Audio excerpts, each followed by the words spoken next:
Sounds like what Kim was just asking. All right, well, Chip will sort that out. We'll start our meeting. Welcome, everybody. Take your seat. Get ready to join in. Today is November 16th, and it's 1 p.m. Pacific where we are. So we have 4 topics today. The first 2 are actually from Ada, if I can talk her into talking first.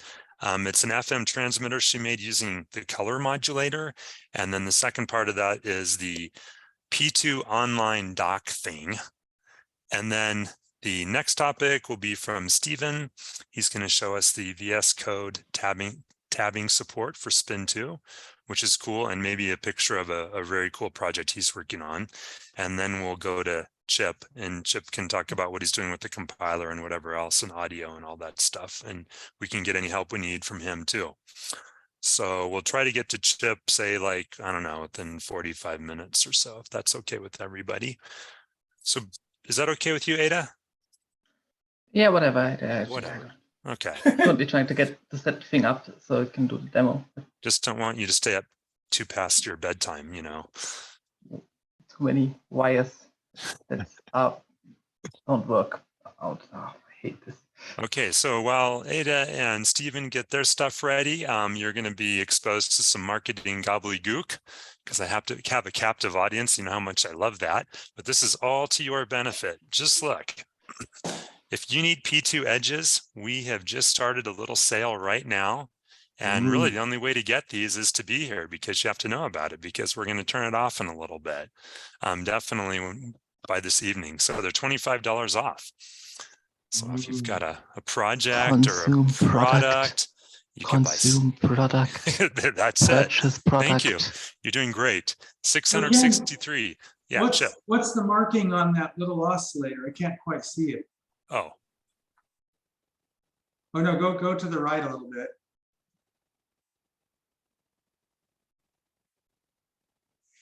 Chip. Other way. Over here on the right. Yeah, so we can see the little oscillator there because we've had an issue. We just realized we're going to bring this up at some point, but let's bring it up now. But we had built, we ordered this. Okay, see that little part down there? Yep. Ken, put your cursor over it if that helps. There, you see where Ken's pointing? So that is a super accurate clock source. It's a clip sine oscillator that outputs a 0.8 volt signal, and then we capacitively couple it out, and then we feed it into a inverter to get it to 3.3 volts, and then we feed it into our chip. But it has like 500 parts per billion accuracy. Anyway, we order these things in 20 megahertz. So somehow we wound up with boards that had 19.2 megahertz versions on there. Jeez. Which get a load of this. It's about 4% off. So serial still works. So all of our test stuff was passing these boards, right? No. So anyway, if anyone notices this, all you've got to do in your top level file is, I'll type into the chat what you're going to need. You're going to type in this.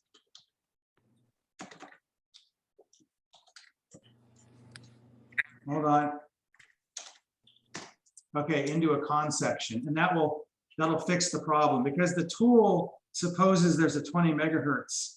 Alexa, connect to Bluetooth. Yeah, so this will fix it. So we think that we were actually shipped the wrong parts, and these things are so small you can't really see, and we don't. Alexa. We're looking at the reels right now, trying to figure out, did we have the wrong part number on the reel, or did we just get shipped? We're trying to resolve what happened, but we're going to have to go through inventory and see what the deal is. But sometimes these problems are beyond the distributor and they're factory introduced. It's pretty rare that we order a different manufacturer part number and make that mistake. This might be something new. Yeah. But okay. And do you know the disposition of these boards we have in inventory? What do you mean? Like, they're on a shelf. Are they 19.2 megahertz or 20 megahertz? Oh, how many? I'd have to look at them. I could find out though. After I'm done chatting, I'll go see what we've got. Okay, because when we ship these, we should put a little note in there. I mean, what we ideally do is put the right frequency on there, but it's not a showstopper. It just needs addressing at the top level module. But actually, Chip, that photo on the web page is the correct Oh, that's the 20 megahertz part. Okay, good. So Well, Michael, could you get with Stephanie on that? Yeah, it's Message already her. in hand. Okay. So Yeah, thanks. The count is in progress. All right. Oh, good. Great. Okay. So smarter people are taking care of it. Thanks, Chip. And okay, the sale goes on. We have 6 of these left. This is the motor driver add-on and a couple motors. So go ahead, grab those. I'll grab all the links in just a minute and throw them in the chat. So for now, you're getting a visual tour. And then it's the holiday season again. And 2 years ago, you remember Johnny Mac wrote all kinds of code for us. And that code is now in the Quick Bites. And we have this bag of parts that accompany a lot of those Quick Bite projects and Johnny Mac videos. And I have 26 bags of that left. And so I'll give you a link for that for $25. And then next week, if you're not sold yet, and I'm still busy selling you to buy stuff, next week you'll have a nice opportunity where we're going to discount a bunch of products over the Thanksgiving break. And Robin, who does all of our purchasing, has decided that we will give 5% of all of Parallax revenue to a group in the San Francisco Bay Area called Fresh Lifelines for Youth. And she tells her story here. She comes from a really big family, some struggles in the family, one with her son in particular, and she thinks this will help struggling youth. So keep that in mind when you shop from Parallax. And I'll grab you the links. And then the last thing is we're working hard to get these Raspberry Pis back in stock. And when they come in, people will come and buy them and resell them because there's such a limited supply. It's going to be that way through March. We're an official reseller now, so we finally get some accurate inside information. And many of them will just resell at twice the price, and we can't stop those orders from coming in. But if you throw yourself on the wait list and you want one for a P2 project, you will get it this way. So I put the links in the chat for all the fun things I've been talking about. Any questions on all that? Okay. The sales job's over, and I will pass to Ada if Ada is ready. Presumably, yes. As ready as it's gonna get. It's good to see you. What are you going to talk about today? Well, the first thing is the funny thing about the radio. You ever just see one of those FM radio transmitters that can create an FM radio station that reaches like 5 meters and then stops? But it turns out you can do that with a P2, and turns out you can do that without any CPU overhead. Okay, so just to clarify, like those cheapy $20 devices you get from Amazon that you can, is this one of those things where they sent this, you could broadcast to FM, like from a Bluetooth?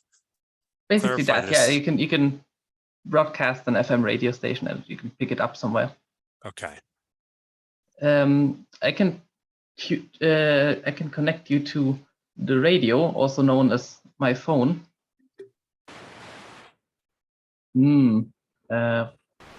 Disable the audio processing. Very nice white noise. And now I can load code into the P2 and see what happens. Ada, you want to share your screen or anything? Yeah, probably. Let me grab the thing real quick. But there's not anything particularly interesting to see.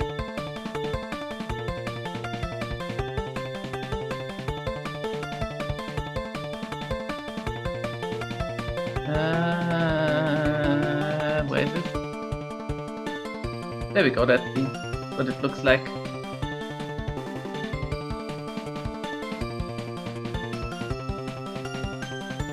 Well, this is what you stupid.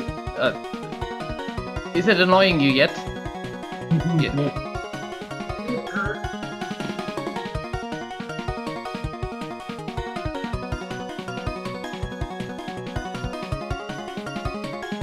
So what are we listening to exactly? Is this the P2 is broadcasting to your phone? I think what he's got is he has his video game emulator, and then taking that audio out and running it through the color modulator, which does a, what's it called, Ada? It's called a. Oh, I accidentally turned off. I accidentally turned the line in off and the microphone off instead of the line in. Yeah, it's basically running. I've just added it into the Yamaha FM Synth emulation just because, just to show that it really doesn't have any overhead because that already uses all the CPU up. You can actually go inside, and that's where the fun part happens, somewhere down here maybe. It's very simple actually. You just set DAX to this value, set some color modulation thing, set up a timer, and if you scroll all the way down to it, does the output. It's a long way down. You just wait for the timer, set CFrag to Yeah, so that's a really value that's computed. It's pretty simple, actually. But the interesting thing. Oh, go ahead. Sorry. But the interesting thing is that it can do this while the CPU is doing something else, and it's also not using any of the LUT memory because this code is in the LUT. Whereas if you use the actual DDS mode, it would use up the entire LUT and be not as nice. Yeah, so the color modulator has like a Cordic IQ modulator for doing like color burst superposition on luminance signals for audio output. Exactly, and that's the thing that it uses for generating a broadcast carrier. Yes. Yeah, so ADA is just setting that thing to nominally a frequency of an FM station and then modulating it up and down like what, 100 kilohertz or so, or 50 kilohertz? It's 75 kilohertz up and down. So 75, so 150 kilohertz bandwidth. And then that deflection gets translated into actual amplitude, right? So is this what you call a software defined radio then?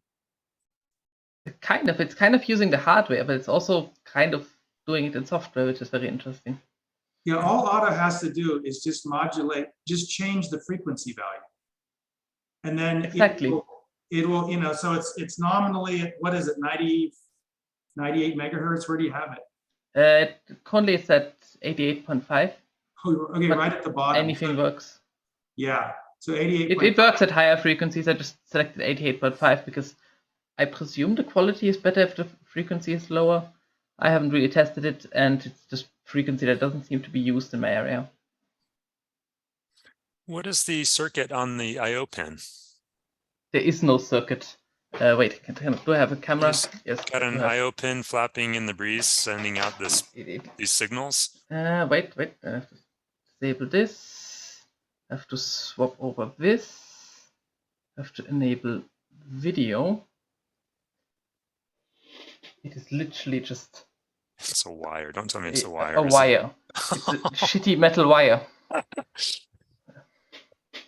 Well, that's an antenna.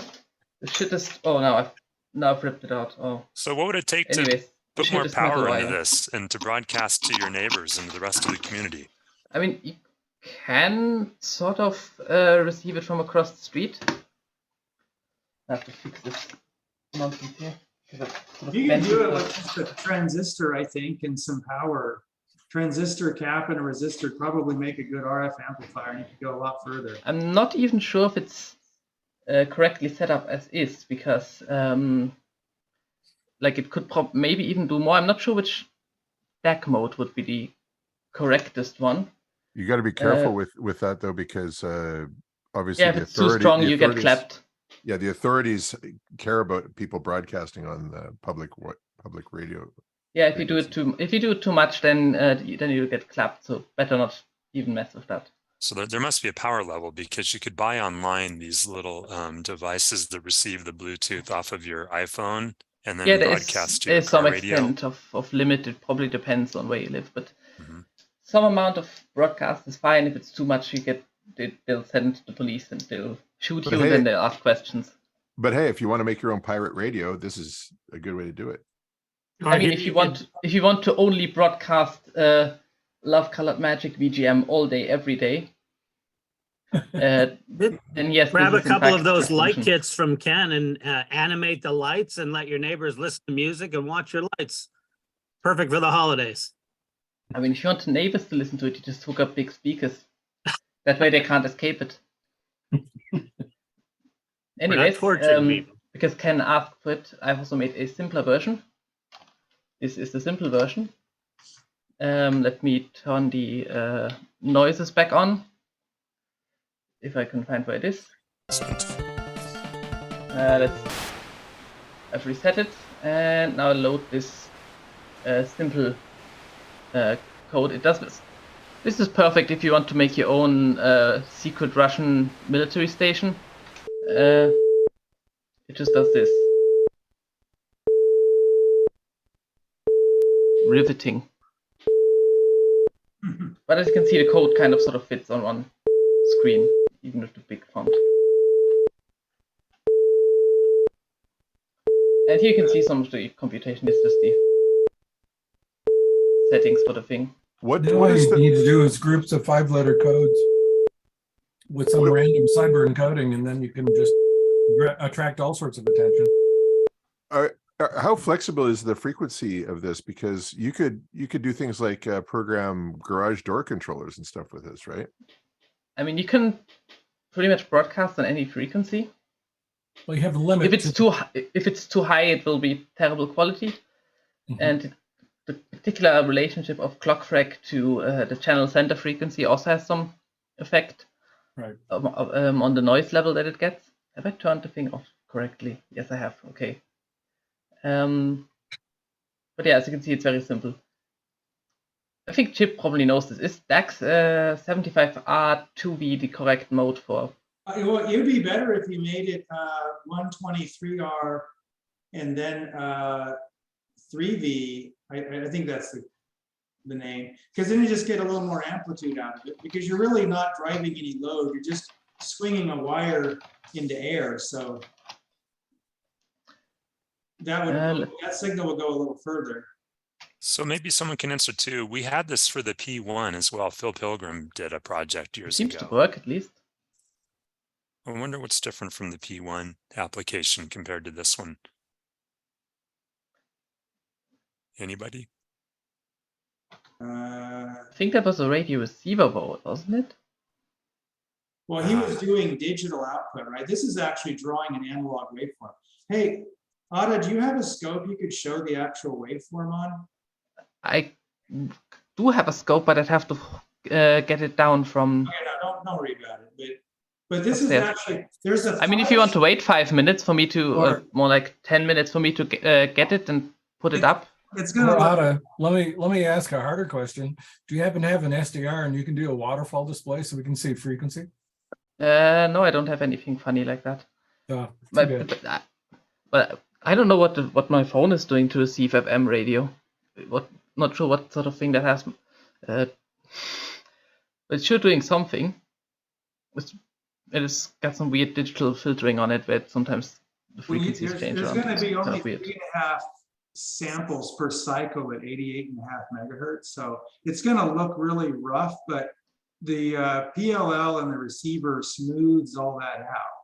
So that it's more like that's. It averages. I mean, the Nyquist limit tells us that it should perfectly reconstruct it if you ignore the upper frequencies.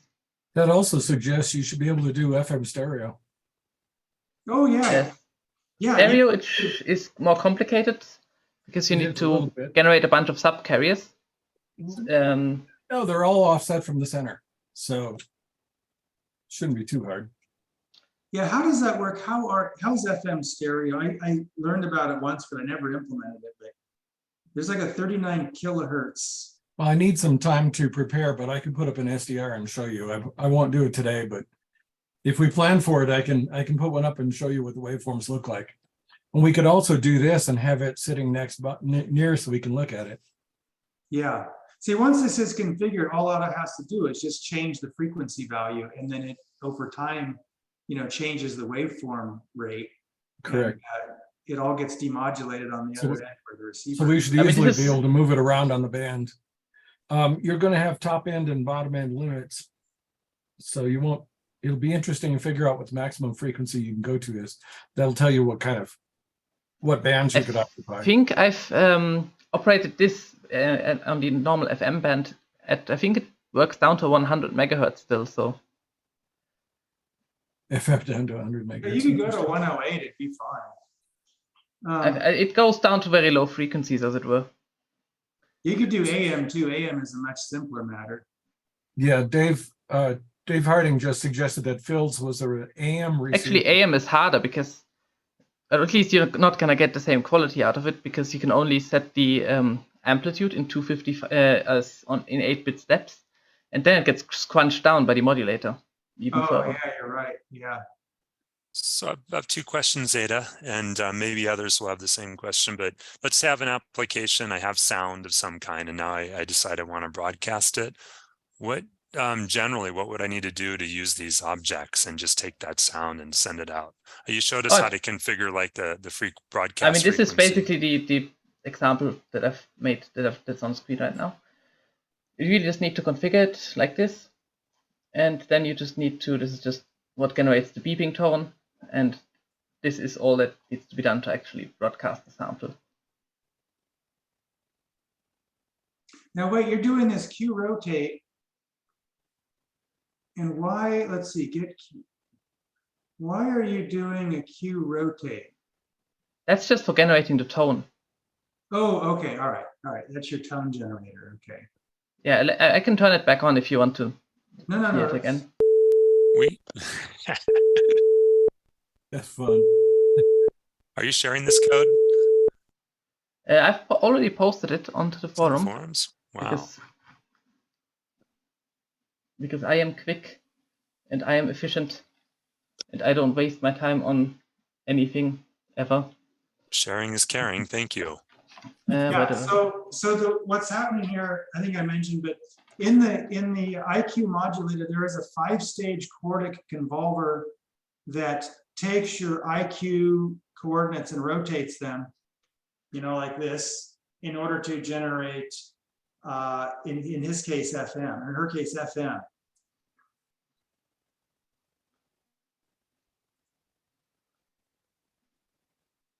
I mean, normally it's quadrature amplitude modulation, what you get on the actual video output. Which I guess is, well, it has a certain frequency spectrum that it operates in. It doesn't just stay in one frequency.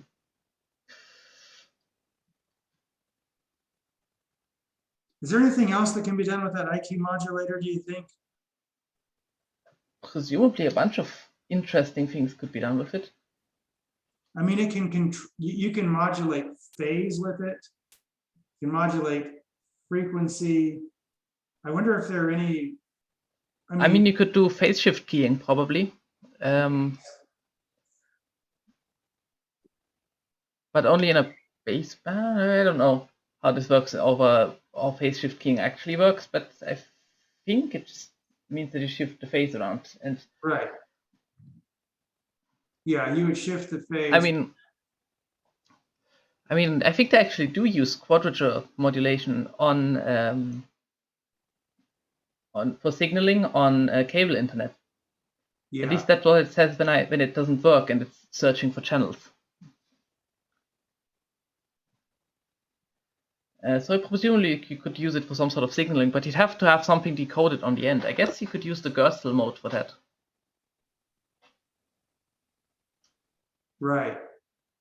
Well, getting that phased correctly might be interesting. Oh, yeah. You could use the Gerstle to monitor what's coming back out after passing through some transducers or something.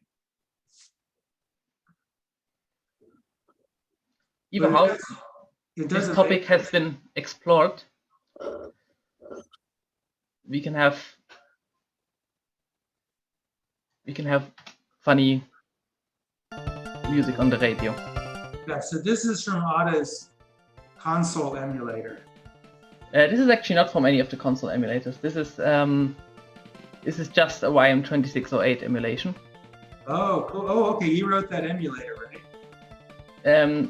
Yeah, this is just the sound chip emulator playing some sort of VGM dump. And by some sort of VGM dump, I mean just a VGM dump. Okay. Emulating the machine that's associated with this, which is a NEC PC98, would be a bit too much. They have RAM more than like a little bit, and more importantly, they have 486 processors, so no bueno. Well, this is very cool. Are there any more questions or comments for Ada? How about some applause? Anyways, this is boring. Let's talk about the not boring thing. I think that was really cool. We'll turn it I off think it's before any boring. federal communication German authorities show up to shut you down. With I mean, really it only sensitive really goes to the next. It only really goes next door. It doesn't really go further than that. Even some places within the same house, if a broadcast on a frequency is actually used, the actual station takes over very quickly. Anyways, much more importantly, the documentation website. Behold the greatest thing ever made. And for those watching the YouTube video, it's p2docs.github.io. I'll put Exactly. it in chat. Well, this is 127.0.0.1:8008 because that's the local server, but don't think about it too hard. Anyhow, this is where you can find information on many a thing. Now you could just go in here and look at the thing. Look, it has this funny diagram. I've recreated it from scratch in HTML because Yeah, I was looking at that code. I don't know HTML, but I was looking at your code. Okay, so let's go backwards a little bit just to that top level here. You have a lot going on that I haven't seen. So are you filling in for where we've fallen apart, or are you using our current documentation? Sort of in Writing your between. own? A lot of stuff is copied from Jeff's documents, and a lot of it is copied from Chip's documents. Some is written by myself. Some stuff I've just copied from stuff people wrote on the forum. It's kind of a lot of stuff. Anyways, the interesting part here is that you can start typing at any point. It will do this hyper jump pattern pending, and it will just jump you to the thing. Nice. Yeah, so this is like faster loading than the Google Doc, and you can Just like orders of magnitude faster than the Google Doc, orders of magnitude faster than opening up a PDF. And you can just go to wherever you want. Like I can say go here, and I can go here. That's not where I wanted to go. Have you got the entire Google Doc in this format? What's the extent of this? No, I have to manually put everything in. Okay, so you're working Partially on it. because I want to make sure that the info is A, correct, and B, not terribly confusing. The actual document that got released, it has errors in it. Very funny. And some parts that aren't technically errors, but they're like obnoxious and confusing. Like on apps, if you go into the assembly manual, it will tell you very wordily that you can use the syntax with just one parameter, and it does that in a way where it kind of implies that the source parameter doesn't exist, when really it's just an assembler alias where it just copies it into the other slot as well. Which is confusing when you get into like Alt-D or something, because that will then not do what you'd expect it to do, because from what the documentation says, whereas just mentioning it as a little side note that you can also use the syntax of only one parameter Nice. argument, that makes it a lot clearer, I think.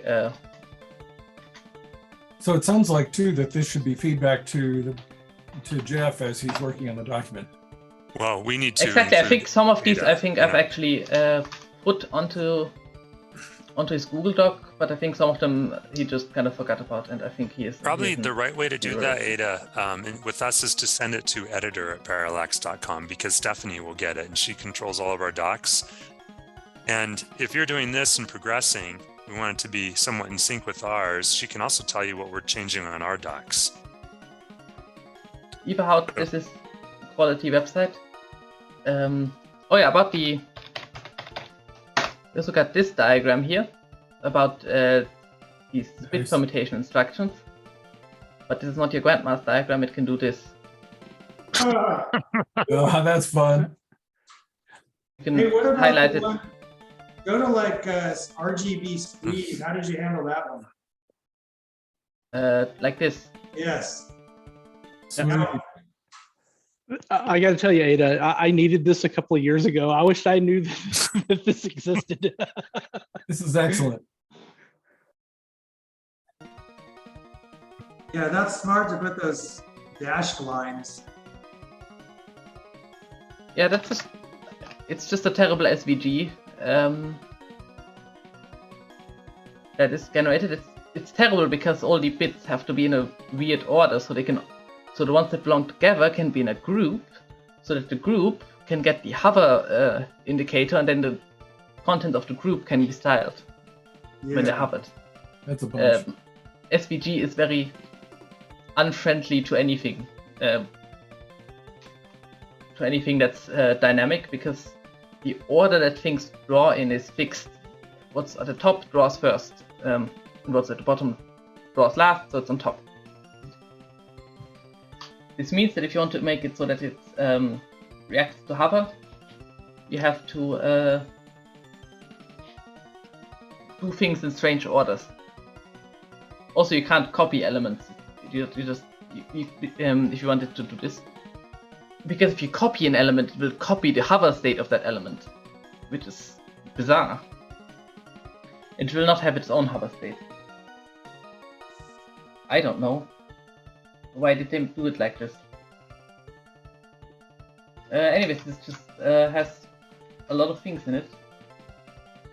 You know, the Yes. best, I think we can't improve on this because this is already in a mode where it's easy to access, it's randomly accessible, low latency. This is like, we can't better this. You've already made it as good as it's gonna get. Chip, one I mean, way it would be better if it actually had everything in it. Like, as you can see, there's just nothing on jump. I kind of prioritize the ones that need more explaining. Mhm.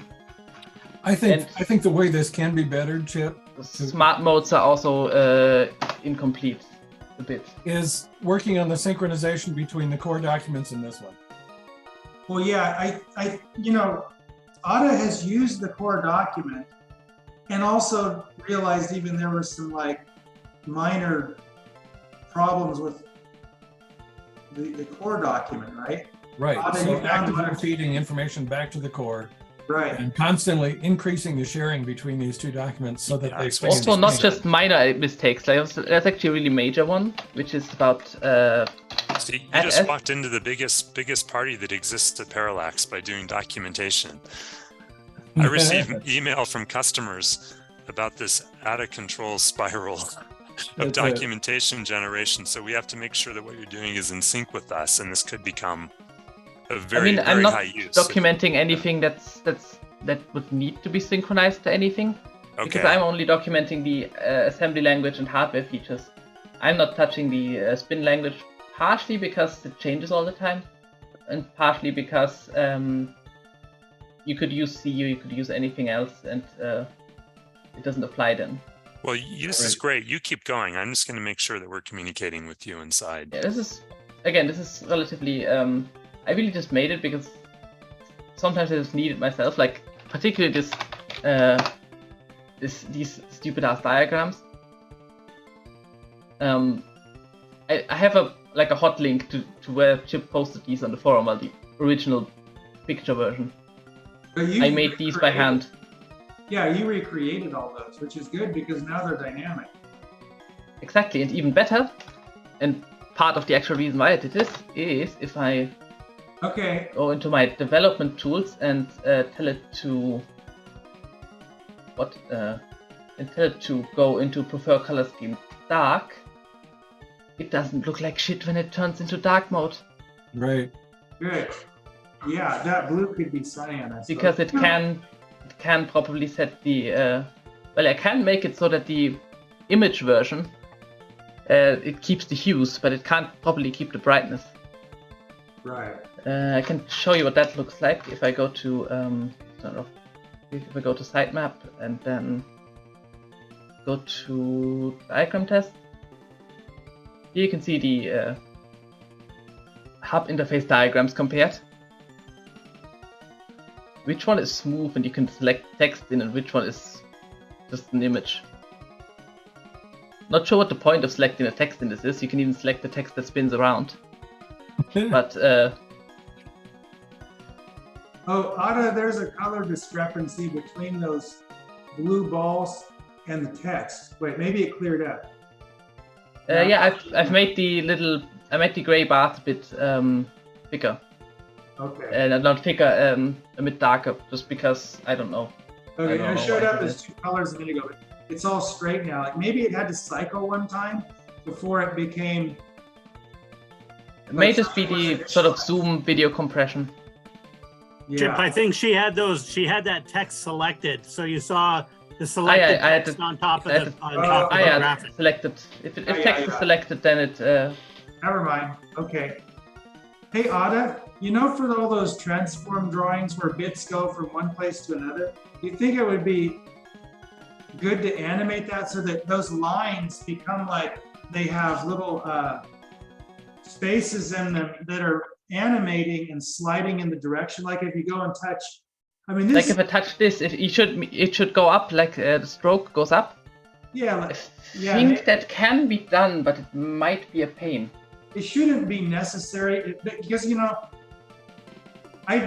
when I made these drawings originally, I just figured, okay, it made sense to me because I understood that from split B, you're going to go from top to bottom. From merge B, you're going to go from bottom to top. But I don't know if that, coming back and looking at this later, I could see how someone might go like, what is this? I mean, the arrow might help with it. By the way, this is the image version. This is the cool inline SVG funny version. Yeah. It's Oh, missing you know, D okay. up here for some reason. Yeah. Notice how the arrow is pointed here because I had to redraw it. And by redraw, I mean Yeah. enter. Oh, this is where's the definition? Does for it let you do, how did you make a curved arrow? Did it let you do, oh, you have a path there. Yeah, path And it does some, M00H-1A. The curves are complicated because this needs like a million parameters to define okay. an arc. You can't just say I want a curve. You have to define like 50 million parameters. And if you do it wrong, it will like curve around the whole page and then get to the point where you want to go. Because it just does that. I see. Notice this one was pain to make.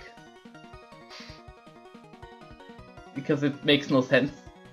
Wait, Seuss F, Is that like Dr. Seuss? yeah. Yeah, it's just this crazy transformer. All these bits wind up in different places, and sometimes they're inverted. But if you do this 32 times, everything goes back to where it started with the right polarity. It's like a super simple, like obfuscation or just kind of mix-up sort of pattern that might be useful for something. Might be useful for something. I have not seen a use for this other than like basic security by obscurity sort of things. So this is some kind of structured or repeatable randomization that if you continue it, you'll end up back where you started? Yeah, Not really random, it just kind of does things in a nonsensical manner. Yeah, if you trace the path, like you start at bit 0 on the bottom and that goes to bit 24, then you go to the bottom bit 24, and then that goes over to bit, what, 3 or 2? It goes to 3. And then you start it on the bottom at 3. You get 32 times, you get back to bit 0. But So- in the interim, you've gone through all these like negations along the way. Half the bits are negated. So Chip, you added this instruction. What was your goal when you created this? I just figured it's like, you know how expensive this would be? He was drunk. I wasn't drunk. You know, No, this Yeah, is this what is- happens when you drink Verilog. Don't drink it Verilog. Well, it's like some kind of a transform that's just sort of random. It's not random, it's fixed, but for a lot of applications, it could look sort of random. So it's just a way to like mix things up, but without losing any data. So it's 30, the cycle is 32 bits long. Like if you continued it 32 times, you'd end up back where you started. Is that the Yeah, idea? which is the maximum it could ever be, right? Yeah, and Interesting. No, I think if you were flipping, you could make it longer, couldn't you? oh, maybe you could have an odd number of flips in there. Yeah, I mean, you could definitely make it longer because you can add 4 billion times. So well, you should but probably have 4 billion permutations of this too. your bits are always in there somewhere, but maybe inverted. So what was I going to say about this? So it's like a crazy XOR. Yes, I mean, if you were to diagram this out, you could do like a Seuss style drawing where you got animals like going all different directions and getting flipped around. I have a software So- implementation so for wait, this you- nonsense in FlexSpin. You It really looks did. terrible. You really did use Dr. Seuss's name. Like that really was. That's Yeah. not coincidence. That's on purpose. On purpose, yes. Okay, that's awesome. Yeah. Yeah, I mean, to do something like this in code, imagine how complex this would be to like transpose the position of all these different bits, you know, in two different directions. And then, but see, if we could do it in 2 clocks, and if you needed to do something like that, the purpose was obfuscation or just moving things around or kind of like a very cheap type of random number generator. It's super quick and it's like 2 clocks. And This is what it looks like. This is what the madness looks like. Yeah. This is the implementation for FlexSpins built in Soisev on Susev. Anyways, that's what it uses on P1 if you try to do Susev in Spin. Dudes. Yeah. Mildly mental. Also, why is it using the roll operator here? This is a Spin1 file. Huh. Good question. It seems to work, so let's not question it. I think it's a keyword anyway, so it's okay to. So I think I just added it as an alias. Or... Oh, this is so you can on P1 have the same functionality. Right. Exactly. I got you. Wow, Eric, I didn't know you bothered to do that. That's like. Eric didn't bother. Yeah, I did. Ada did Oh, this Ada. one. Oh. I see. Very cool. Now, how far are you going to go with this, Ada? You mean with the funny website? Yeah, Keep going. We like it. until you're far as not it- interested, we want you to keep going. Yeah, it's basically until I lose interest in doing it. However, notice the link. It links you to the GitHub page. Yeah, There's a funny section where it says pull request. So if you so if anyone wants to improve it, just click this button here, and it will not do the thing. It will not do anything. No, people know how to use Git. Hopefully, yeah. I do. Okay, people so don't know how everybody's to use invited. my terrible website generator. The main thing that needs to be known is that you go to page, and then there's a bunch of files, like this is the files on blood memory. GitHub will try to render it in some bizarro way. What does it even do? This is what it actually looks like. Nice. The main thing here is this P2 install info. This is a ERB template, and it says Adilat. And notice that that generates this sort of table here Nice. and this heading. It automatically generates this from the table.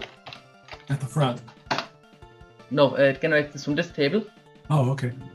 This is Chip's funny table, imported manually into this thing, well, semi-manually.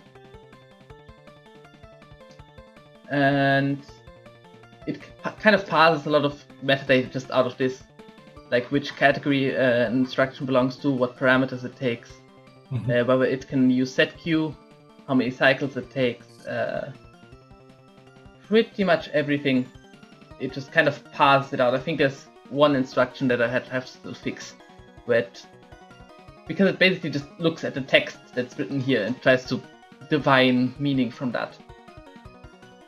So if it says CZ equals this, it will figure out it says C/C equals this, so that's what ends up in the flag bits. Nice. Very rickety Okay, and so strange. let's see, any more comments, questions, feedback, encouragement for Ada on this? Also, yes.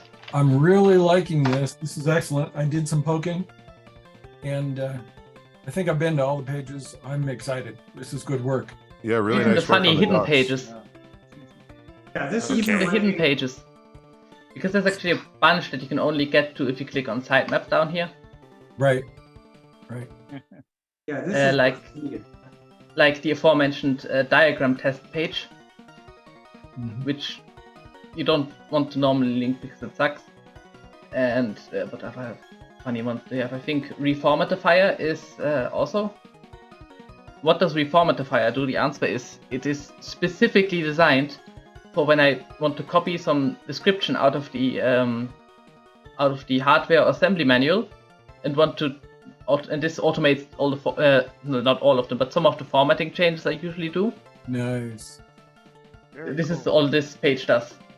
So I that could can have actually written- help you as you transform. If So if I someone type was helping you with pull WC, requests, it will automatically bold it, for example. nice. If someone's helping you and generating pull requests, such as myself, who probably will, this is something I'd use to help with that translation. Exactly, but you just make sure that it looks right. And even then, these formatting changes are easy. Actually, coming up with good descriptions is hard. So even if it looks like shit, I can fix it up. Okay, good. Also, other hidden pages that are very funny. The 404 error page. Of course. I should put something funny on here because right now it's not funny enough.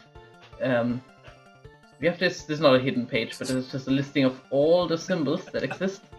And by all the symbols, I mean all instructions and the smart pin modes. Sorry, John, I'm just reading your comment. Johnny Mac's comment. Does anyone think this music is outlawed by the Geneva Conventions? Oh wait, I still have the music going. Yes, you do. You do. All right. Oh, I'm sorry. No, Love Colored Magic is not outlawed by the Geneva Conventions. However, it is probably illegal to play in So, many. Ada, jurisdictions. excellent work here. Yes. Aristides, I know you're listening somewhere, you're on here. If you could please make sure that Stephanie is synced up with Ada, and I'll provide her email address to you so that Yes. this effort can continue. Okay, thanks.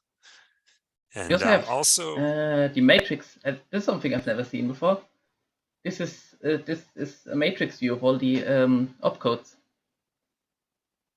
Yeah, Hopefully. that's very nice. What I hear people saying they need, we've had people talk about contributing to this end, is that they also need we need super good references that are easy to look at like this. But what people also ask for is like documentation from a how do I do this perspective. Yes. Like Ada understands all this stuff, so she can write code that wraps it all together, and but a newcomer would go, what's that instruction doing? Why do you say set dats? Why are you doing that? Cookbooks. We need cookbooks. Yes. Mhm. Yeah, yes, cookbooks are good.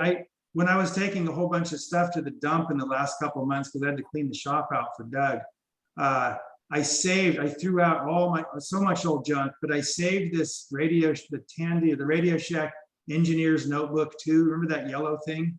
It had all kinds of awesome little recipes in it. They were kind of like little brain teasers about how you could do things with a few parts. But we need stuff like that helps people to see the pieces, like visualize the pieces so they can put them together efficiently.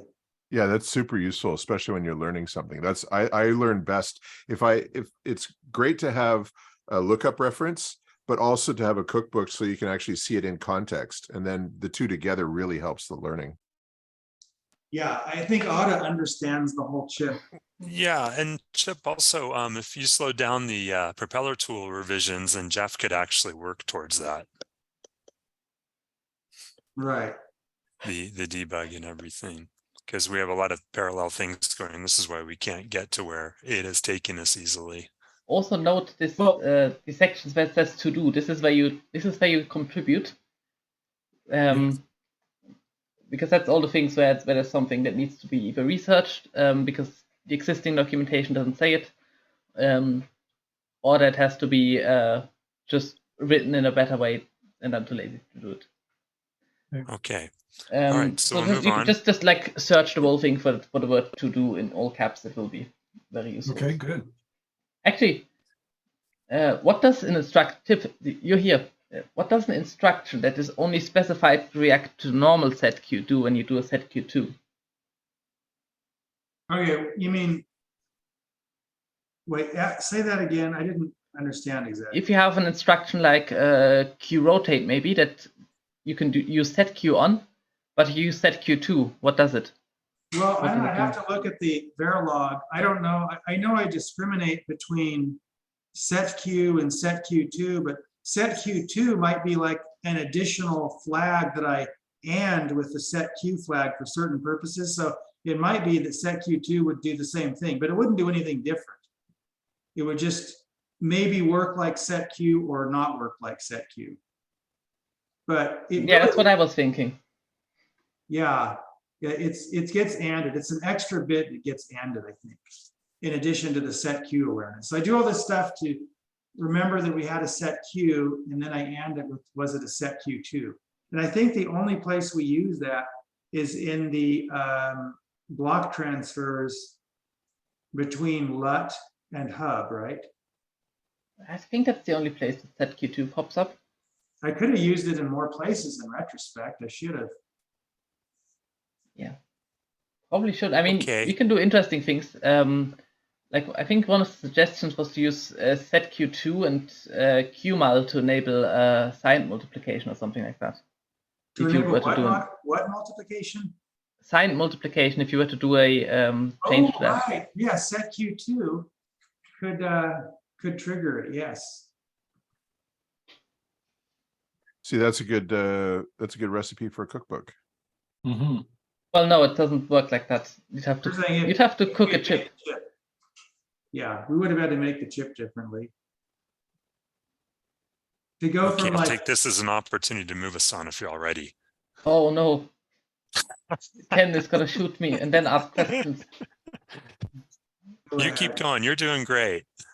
I'm going to end your screen sharing. And okay, so briefly before we move on, Ada, awesome in many ways. Documentation's been something we're struggling with, as everybody knows. It's complicated. So welcome to the mix, and we'll add another cat to herd around, and we'll see how we do. The P2 Edge clock issue, there's a document published already that Michael has put up, and I will share with you that. It's right here. All right, so it's a closer look at what you've got. We don't even know if any of these actually have gone out the door. So right now, Terrell is busy counting them, and I'm putting into the chat the link to this document so you can go and get it. All right, sound good? And then the second thing was someone in the chat, I think Lachlan from Team Oz, said we want the P2 Edge 32 megabyte RAM on sale too. So we've added that for the rest of the day. So you can buy that at $25 off. Stephanie's working on it right now. Excellent. Thank you. Consume product. Purchase. Thank you. Play funny video games with it. All right, so should we move on to Stephen? Yeah. All right, Visual Code Studio. That sounds good. Visual Studio Code. First. Spin2 Code tab. Studio Visual. Yep. All right. So, one of my late night developments last night. I've been working on this for a couple of days. And this is, we just added tab stop support. What this means now is, if you remember, Propeller tool has custom tabs by section of your code. And this now adds, all of you who are running the VS Code extension probably already have it automatically installed. I will show you here how to enable it. It's new enough, only 2 or 3 days old at this point, that I, by default, have it turned off. I've run through a lot of test cases, and so I think it's pretty stable, but I need a couple people who will really focus on it and tell me if they like my assumptions of how to do tabbing or don't like, and what cases have I missed and things like this. So I'll show it off today, how it's working. There's, you might be familiar with tab and shift tab. That's what we're going to be demonstrating. There's another one right here, though, that's a little helper that I added that's really unusual, but I find really useful, and so we'll demonstrate that as well. So we start with it's turned off. And so tabbing in here is pretty much standard. I took a couple collections of code from different places. So if you see code you recognize, pardon me, I just grabbed it and put it in here. It's totally nonsensical, just so I could play with things for testing. And so that's my practice tabbing file. What I'm going to do now is open settings. And I'm going to search for Elastic, because that's, well, if I spelled it correctly. And you see the Spin2 Elastic tabs, and by default it's not on. It looks like this, and I'm going to turn it on. It was on for me, so I can actually demonstrate it. So now Elastic tabs is enabled and will function per the new settings. So what you should see then is that I can move these to planned locations, and you might ask, what planned locations are they? And that's the new feature. I basically used the chording control option tab run on a Mac, and that takes your tabs that you have defined and then generates a comment above so you can tell where the tabs are going to be. And so now I can take this thing and bring it over to here, or I can just, not that way. I can grab the whole thing and move it over here.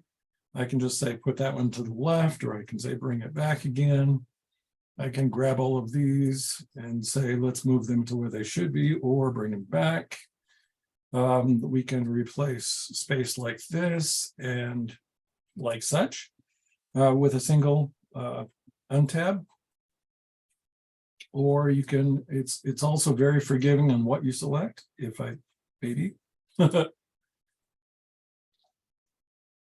to line things up. And the idea was, now you can go out here and do all these. If I wanted to, I can also use multiple selection.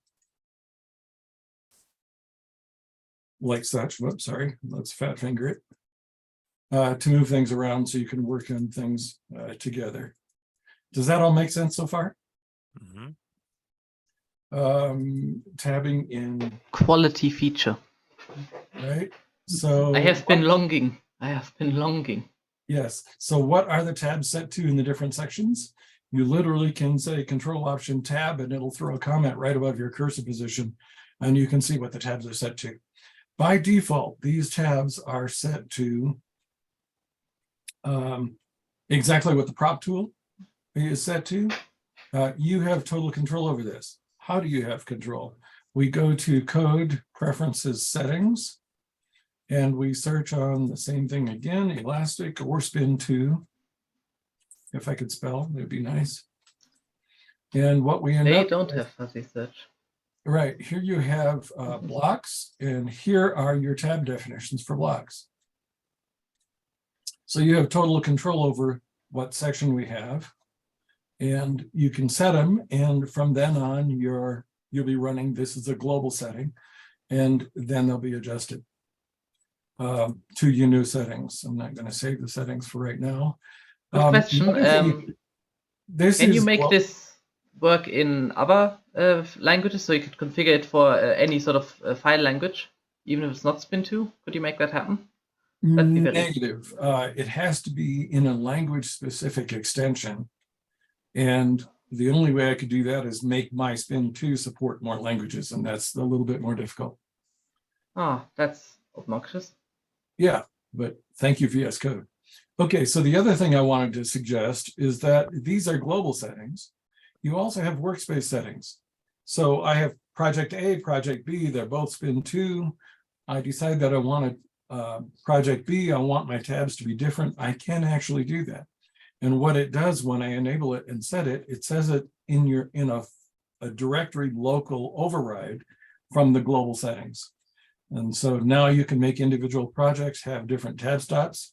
Not that that's a tremendously great feature for those of us trying to do common code for lots of people, but you have that flexibility because it's here.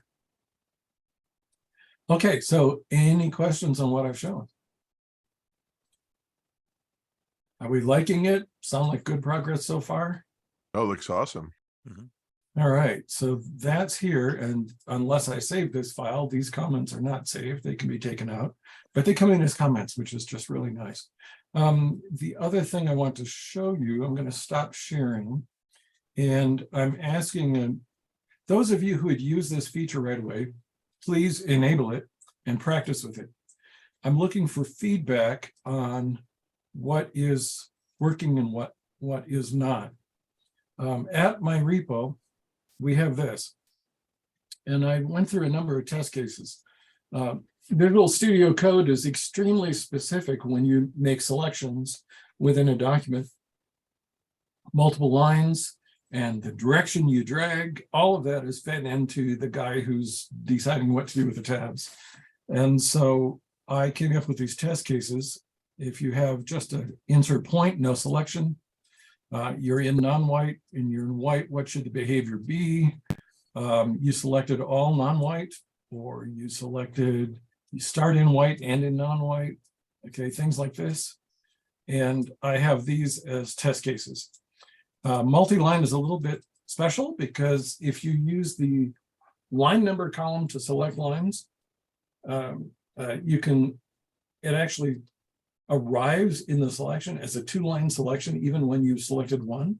And so I have special logic in there to translate that into a single line as we're moving things. However, multi-lines, such as when I do use the option key to select multiple lines to adjust, that comes in as multi-line, which I just iterate over and do line by line. There's special behaviors for a multi-line though. If you grab multiple lines and you want to tab them, let's say you have a case statement and you want to do them, how do you want that to align? We had to make some decisions. So here's some feedback. I have some feedback. Yeah. The shit's not working. I'm pressing tab, nothing happens. What? Oh, he said in the beginning that it's there, but it's commented out. No, it's literally nothing happens. Not even the normal behavior. You're trying to use his new tab feature in Visual Studio Exactly, Code. I've just updated and enabled it, and nothing happens He when I said press in the tab now. beginning, I think. Well, Are Steven, you in a what did you tell Spin2 us? file? Yes, it's a Spin2 file. Well, let's take that offline, Otto. Yeah, we can talk about it later, but it's Exactly. Let's take it offline. And so I just want to go through and present that stuff. And so here's your shift tab behavior. And what I'm looking for, and I'll get you working, Otto. We'll figure that out. What I'm looking for is, have I covered all the cases? Have I missed any? Is my behavior what you would expect? As soon as we decide that we like the majority behavior, then I'll turn it on by default. But right now it's off. So if you see behavior that actually causes you problems, you can just turn it off again. And then go to my repo and file an issue, and I'll go ahead and chase it down and fix it for you and put out a new release. Fixing this stuff is not days. Depending on what we find or how we want things to work, it's generally a couple of hours to adjust behavior, test it sufficiently, and then put it back out again. You can imagine with this many test cases that it takes a little bit of time to certify change. It's not going to harm some other behavior in the thing. Well, also things I'm not supporting right now. Propeller tool has overtype, align, and insert. I want to make our extension also behave that way because those were useful features as you're aligning up your PASM code. So that's one thing I'd like to do. I want to add that support. Another thing I'd like to do is I'm going to propose a new addition. With Spin2, we have inline PASM. And the pub and pry tabbing is not appropriate for PASM code. And so I'm going to propose an override or maybe a new category for tabs inline. Either the proposal would be, do I just use the DAC session tabbing for inline PASM? I can recognize when it's inline. Or should I have a new section for inline PASM? So I'm looking for feedback on that. I can do it either way. Thoughts are welcome. So that's all I have for this case for right now, for this new tool. You have it in your hands, and Ada, I'll work with you to make sure that it's not only my station that can turn this on. I think I figured the problem. I think it's because I have my own overtype extension enabled. Ah, And that might be, I think there was something really stupid about how that API can only be hooked by one extension at a time or something like that. that's potentially true. I don't know. VS Code API is the worst thing ever, as you may Yeah. have It's realized. difficult. So yes, if you find an interaction like that, please describe to me the interaction and I'll put notes up at our site. So if other people see it, they'll know what to do. I mean, I don't think I've ever published this extension anywhere. Hey, John, I see your comment. I can make that the default then. So John McPhailin suggested that we just use the DAT tabs in inline PASM. Well, you'd have to indent them as relative to what the indent of the org or ASM or org-h is. I don't do that. Is that something that you do? Yes, I- of course, the I- inline ASM has to be indented with the rest of the code, otherwise it looks stupid. No, I don't feel- Tables can't be indented, can they? So it's arguable. Right. So I think there is a whole bunch of code formatting things that we can talk about. But let's keep that separate from tabbing for now. And Yeah, so probably. I'll not go with the everything should be indented. I'll use the tabs that we have because you want the DAT code to look similar no matter where it is what I found. But I realize that's totally subjective. And Ada, if you have a different pattern that you like to use, Ada, then please feel free to send me examples of those patterns. And yeah, John, we all do. Any of us in this business all have opinions on code formatting. Well, what I usually do is I just have the instructions so that they're just indented normally, but that's a sort of side effect of there not being specific tabbing for inline Yes. ASM. I think Ada, you did something too that was a little. Please tell me that I didn't see this correctly. It looks like the field where you have the conditionals, you are right aligning your conditionals. So if Z, FNZ, things like that, are you right aligning those? I usually have them in a column, but some of them are wider than the column. So not for inline ASM. For inline ASM, I often don't even have any conditionals in there. And if there are, I think I just indent the whole code more than I usually would. That's kind of bizarre and strange. But then again, that's mostly because there isn't any specific tabbing for inline ASM. Yes. So I usually just do whatever looks not stupid, not completely stupid, and I just saw some of your code and it looks like you had wider ones and narrower ones, and the narrower ones were right aligned with the wider ones. And that was scaring me because I hadn't seen anybody do that before. Sometimes I do align them in a more complicated way. Yeah, exactly. If they're longer than the normal if-C, if there's like an if-C, NEC or something like a really long one, then I right align it with the other ones because which there isn't a particular tab stop by default. Yes, exactly. Sometimes I just align them like that because right now the reason why I'm asking this is because we are not going so far as to doing things like text documents do with tabs, where you could have right aligned tabs and left aligned tabs. We're not doing that. These are strictly left aligned tabs across the board. We could eventually do something like that. Do I want to encode? Maybe not. So I'm hoping to stay away from it as long as possible. Just because complexity. Okay, I've disabled the custom overtype extension. It still doesn't work. And Stephen, you had something else interesting that you were showing me the last I couple of can weeks. switch topics. Are you going to show that? I have a set of pictures for you, That Ken. thing? Okay. I can do that. Let me set it up before I pop the All first right. screen though. Let me change what I'm going to show. Oh, Go away. meanwhile, I'll do a thank you for Stephen. Thank you, Stephen, for Thank the you. You're improvement. welcome. Yep. It's fun getting these kind of things working because I also need them. Oh, yeah. And this has been promised for a while. So I'll start out with a picture on my bench, and then I'll show you why it's a picture on my bench.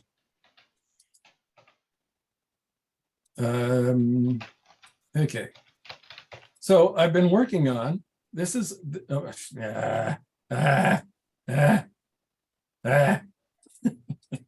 okay, so pardon the random flurry of I rolled my mouse wheel, and don't do that with list of pictures shown.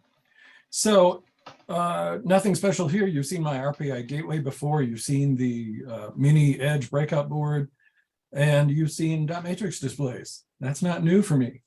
What's new for me is the mini edge board will actually have 2 Hub 75 cards, 2 dot matrix displays, and the Raspberry Pi. And we are putting these in commercial sites now. This is the site. And so imagine you're riding a bike next to this thing and the counts go up by 1, or you're walking next to it and the counts go up by 1. Notice it says peds and bikes, pedestrians and bikes. It is a double-sided thing. It's run by solar. And I don't think I have all the pictures I really want.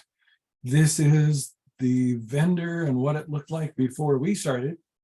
And you won't see what we have now, other than an early installation photo where the owner is out here testing it.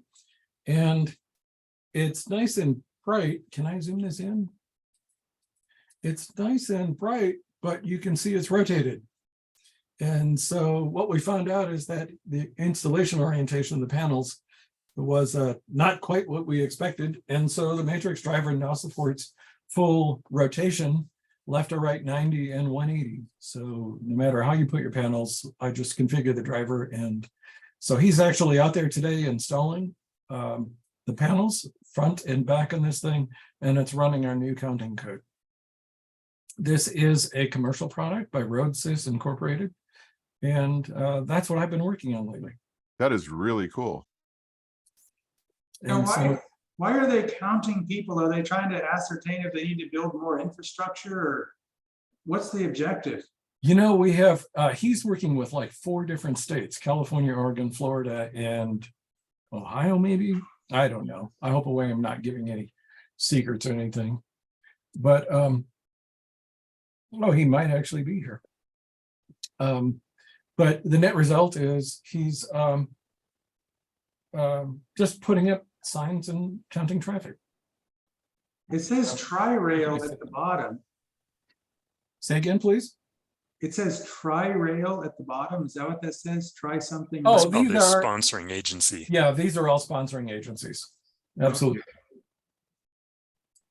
This is really cool. I don't know if you know, Stephen, but years ago, my dad and I made a traffic counter that used piezo films in the early 90s, and we sold a bunch of those. It used a basic stamp 1 interpreter chipset. Nice.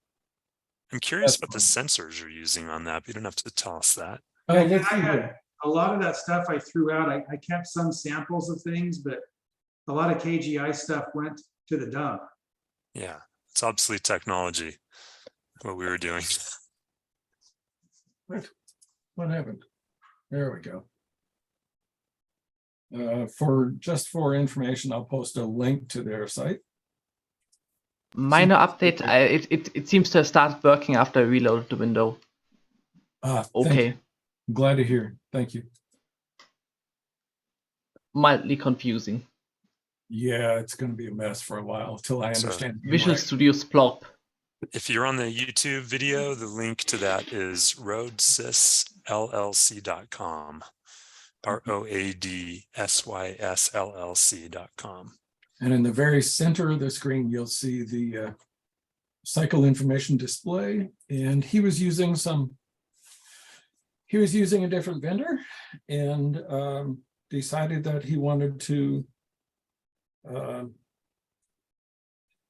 find some more inexpensive equipment to drive the display, and faster turnaround when he wants changes. And so now he has fully customizable. He can decide what text is on which line, what's scrolling, what's not, what colors. It's all customizable within the configuration. He is pleased with this. And then I need to thank also Michael and John for keeping this all in our community. When James first reached out from RoadSys, he ended up with talking to Michael, I believe, and then also to John McPhailin, and they passed it to me to consider doing the work. So thank you to both of them. Super awesome. Really good to see. How does that make you feel, Chip? That's cool. I like that stuff. Hey, does that thing, I don't know if I missed the talk, but can you update that thing remotely, like over the cell phone system or anything? Or do you have to approach it with Wi-Fi? No, it's kind of fun. Technically, yes. Procedurally, no. The DOT organizations that want this installed want absolutely no part of anybody being able to penetrate this thing. And so there's a cell communication between the sensor and the display, and it's secured and firewalled, and no, you can't get into it. They will crack the cabinet, connect up. He's got a configuration port. He can do runtime configuration. He also can just open the internal weather protected case and plug into it and reflash the P2. He can also just ask the RPI to download the latest definition of the code from our repo, and it can bring down all the changes that I submitted and do that as well. And so we coordinate it through GitHub. It's a private repo in GitHub, and they manually go out and do reinstalls at the sites. I see. I guess you could kind of passively have that thing just transmit the numbers because they're on the display anyway, right? So if they're just in kind of an observation mode, they don't care about changing it around, then they could remotely collect data from it or have it just report to some website somewhere where it gets aggregated and then correct. They don't look at it. Yeah, that's probably one of the shapes they actually run. These sensors do the transmission over cell. And so then we connect to the cell, to the sensor via TCP. Okay. And pull the data down. So it's fascinating. But it's the first time also that I've realized that the mini edge is a little bit too small in terms of number of connectors, and the larger board that we have is too large. And so I kind of need something in between. And so. Oh, you mean between the eval and the edge? Yeah. Because we're driving two Hub 75 chains. And so we also have two serial ports in addition to that. And so. So how many pins does your whole thing need? I would probably build an in-between that allows us to, I may end up doing a custom board with twin Hub 75 channels and then the rest of the connectors exposed and lay down the edge flat. We'll see. I'm just pondering it at this point. Is it worth doing a custom board or not? Certainly the bulk of having the Hub 75 boards is it's a don't care in a cabinet like this. So another mini edge. Yes, go Terry. I like Hub 75s. They're available in parallax.com store. Just saying. Terry's going to definitely show us something interesting around Christmas time, I'm sure. Exactly. That's going to be fun. I need to follow what Terry's doing. Is it Terry that's doing the DMX lighting? Yeah. Yep. I need to follow that and see if we can add DMX support to the cube. That'd be a lot of fun. Will you be ready, Terry, next month to show us your update? I believe so. Everything's kind of tracking. So I think I have found a bug, and I need to verify that. I've been able to mask it with some hardware stuff, but Yeah, there's outside right now. I have a dozen P1s running older AC dimming things, and I have 4 P2s that are going to be driving 2 matrix displays, and I don't know, 12 or 1300 LEDs on the house. Nice. Let's see. There's one last thing I might talk about. If I can have a couple minutes, Ken. Absolutely, yeah. And so Okay. Chip, I'm going to pass host to you. The cloud recording is going. All right. So I have to prep for another meeting, so I'll have to miss what you're talking about. Thank you. All I'm going to mention is the latest changes to the Matrix driver. All right. And the Matrix driver was originally hard-coded to run with one Hub 75 adapter that was compiled in. You might have seen the release notes that it now supports up to 3 Hub 75 adapters on a single P2. You will saturate the large format eval boards with Hub 75 cards. But the net result is you can have unique panels on each Hub 75 chain. Each chain should be the same type of panel, please. The software can't distinguish. So you have to configure it, and then I'll drive it with that signal pattern.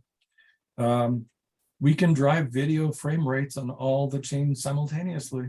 So it's just kind of fun. It's all about where you get the data and store the data, though. So it's going to be, you know, RAM and SD cards as we grow this thing. But it's fascinating. Cool. So yeah, it's I don't know if you remember, but the driver now supports full rich 24-bit color. You can drop it down to 18-bit color or whatever you want, and it just gets faster with less PWM slices with less bits of color. But we built the driver now that PWM LEDs, these LEDs and these panels are fun. So if you think of the color and you take the color endwise, the color bit definition, we do a PWM slice for each of the color bit values. But the slices are multiplied by the bit position of the color. And so now we do sideways PWM generation, if you care to describe it that way. And that means we use a quarter of the memory we were using in the past, because I don't have to generate all those individual frames anymore. And so now you could actually, technically, you could drive 2 cubes from one P2 if you wanted to. We've got enough memory to do something like that. Wow. Not that you ever would, but that just frees up all the memory for your application driving the cube, which is just crazy. So that's all I have for that. Hey, Stephen, you're not using the 32 megabyte heads, right? You're using just the 512K hub RAM. I'm not making any use of external memory yet. And boy, it's going to be fun when we do. When you think of picture loading or trying to do video playback, short video snippets or animated GIFs or something, we're going to need that.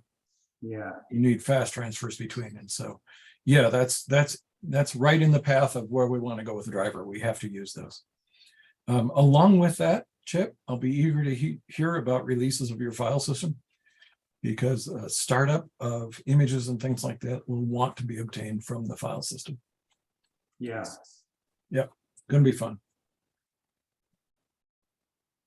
Thank you, Stephen. That's all for me. Thank you. Thank you, everyone.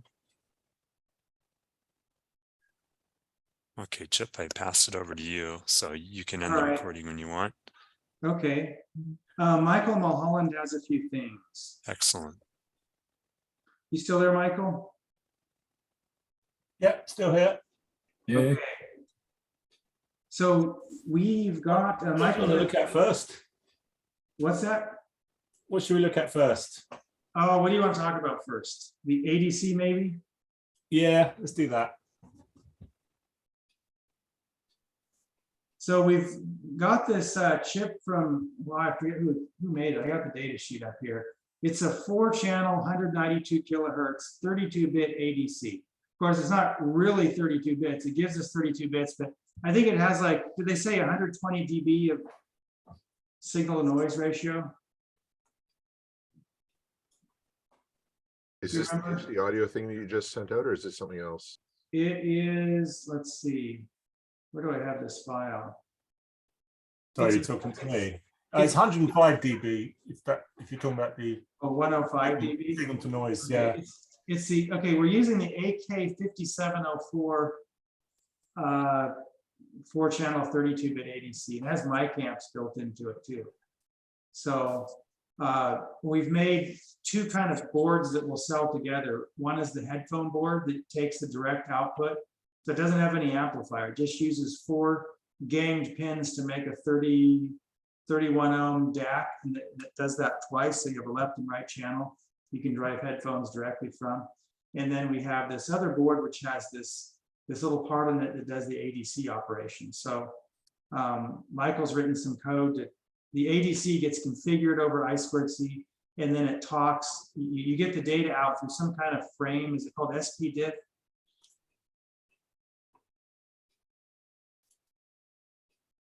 Let's see. Oh, Michael, you're still there, right? Yeah. All right, here we go. Anyway, it turns out that I was worried this thing had some kind of filtration in it where it wouldn't pass anything beyond the audio spectrum, but Michael's got it running at 192 kilohertz, and it's operating up to Nyquist. It's down maybe a couple dB from peak, but it's the signal's present. So Michael, go ahead and show what you got.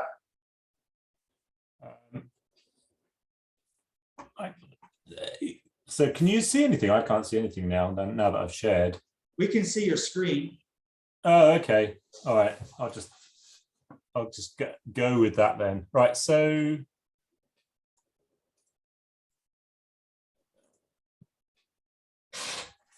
okay. So what should we look at? So this is, do you need to look at the hardware? I mean, this is just set up on a mini breakout, nothing special. Yeah, so that's the ADC to the left, and then the headphone board is coming off to the right. And the headphone Yeah, so coupling caps, that's all it has. Yeah, so I've got 3 cables coming into the ADC. So just to say that they are left and right channel signals coming off a signal generator. And the DAC is connected just directly to the scope probes. So if I switch to Rydal scope view, there we go, that works. Oh, cool. So let's just run the code and you'll see it all happening.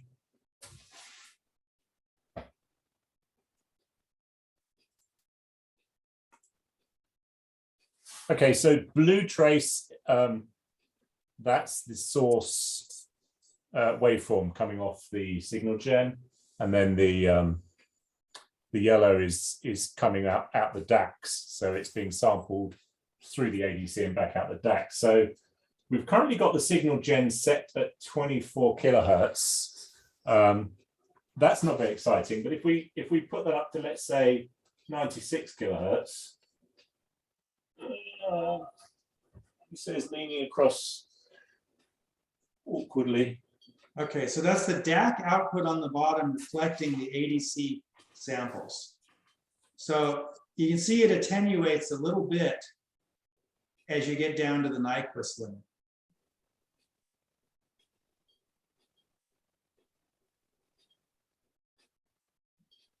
So anyway, it's usable into the like ultrasonics. Something is a bit off here. Hang on. Just reload that code. All right. And which module? Okay, there. Now we're seeing sample points. So there's a very slow beat frequency because we're not totally matched up to the ADC, the 192 kilohertz. And so it's slowly enveloping. But you can see there's like about what, 5 or 6 samples, 1, 2,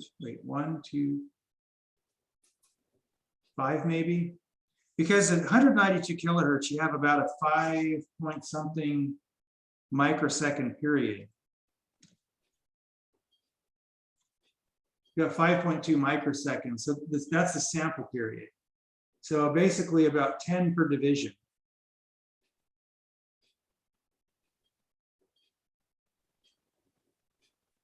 But we have this modulation occurring because we're right at night. Well, why is it happening, Michael? Let's see. We're not inputting to this thing 96. Yeah, something's 24 kilohertz, right? something's off. Oh, but it's a fourth, so it is enveloping.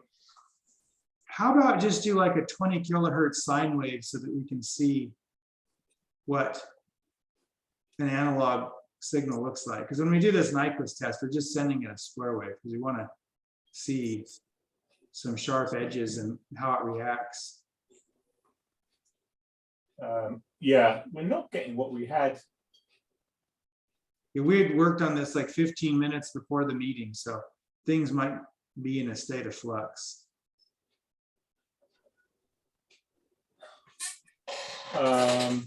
Okay, I think I know what's going on here. Oh, poopers. Right, hang on. Okay, now I can see what's going on. Right, that looks better, doesn't it? Okay, Yeah. so, all right, so that's now running 96 kilohertz. Yeah, you could turn the time division up to like 10 microseconds.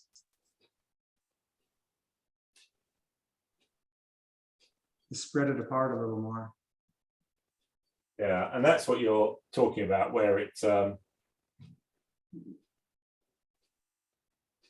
where we make our own fish. Right. So you're inputting, so you're sampling at 192 kilohertz. And you're inputting about half of that, but because we only have 2 sample points and we don't have the right frequency, it's doing this beat frequency thing where sometimes it hits where there's very low amplitude because it's hitting like the 0 and 180 degree point, where we'd like it to hit the 90 and 270 degree point. All right, yeah, there we go. Right, so now, yeah, so now with the ADC running at 192 FS, the frequency generator set to 96, you can see that the,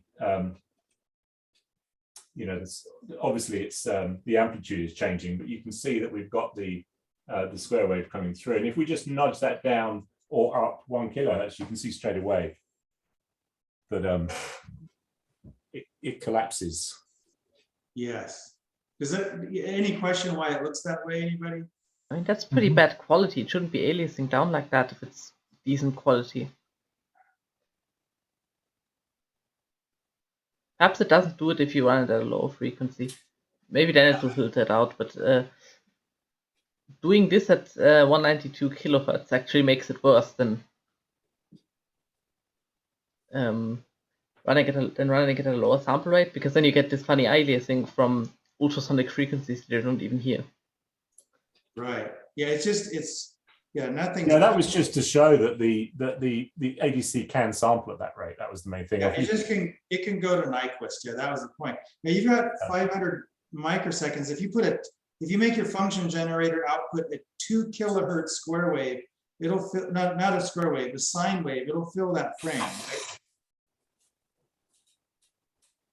So I just changed that to 24, sorry, 48 sample rate, so and 24 kilohertz signal.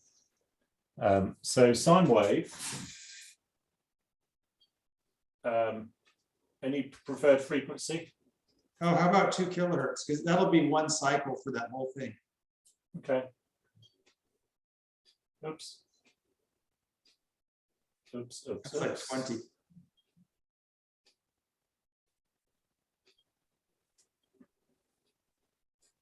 Well, you say 2 kilohertz. Half a chainsaw. Yeah. There you go. So there's some electrical noise. So you can see that the top green signal is what's going into the board, and then it's being quantized every 5 point 2 microseconds, and then, but actually, no, you've got it at 48 kilohertz now, right? It's not at 192 kilohertz. Or you have it at 96 kilohertz, maybe. Why is the update to Zoom so slow?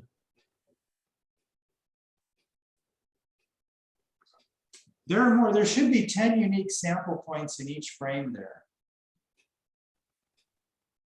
Huh. Yeah, so what you're seeing on screen is it's like half a wave, isn't it? Or yeah, full wave. You can just about see a full wave, can you? Yeah, if you go to like 4 kilohertz on the function generator, it'll fit two whole cycles in.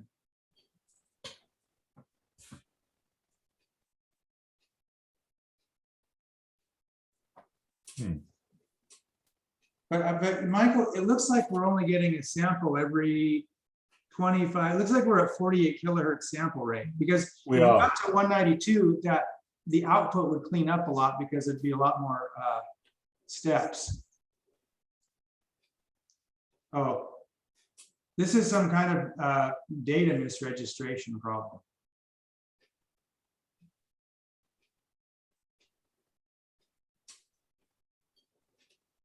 Yeah, so that's sampling at 192. Yeah, but see, it looks like our LSBs are, we're looking at, we're not getting the LSBs registered properly. That's why we're seeing partial.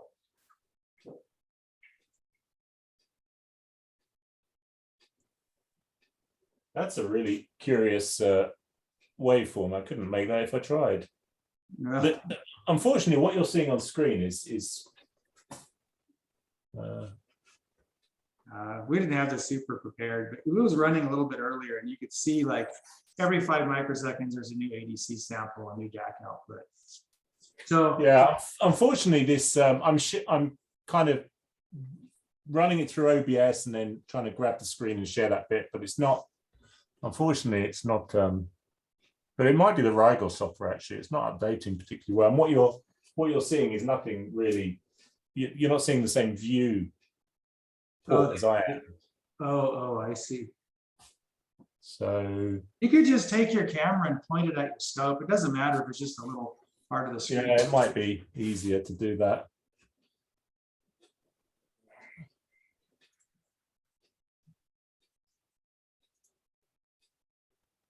Just go up, up, up, up, up, up, up. Up, up, up, up, up. Okay, yeah, that looks a lot better. But it looks like our MSBs are missing. That's what a numerical, like looking at the LSBs instead of from the MSBs.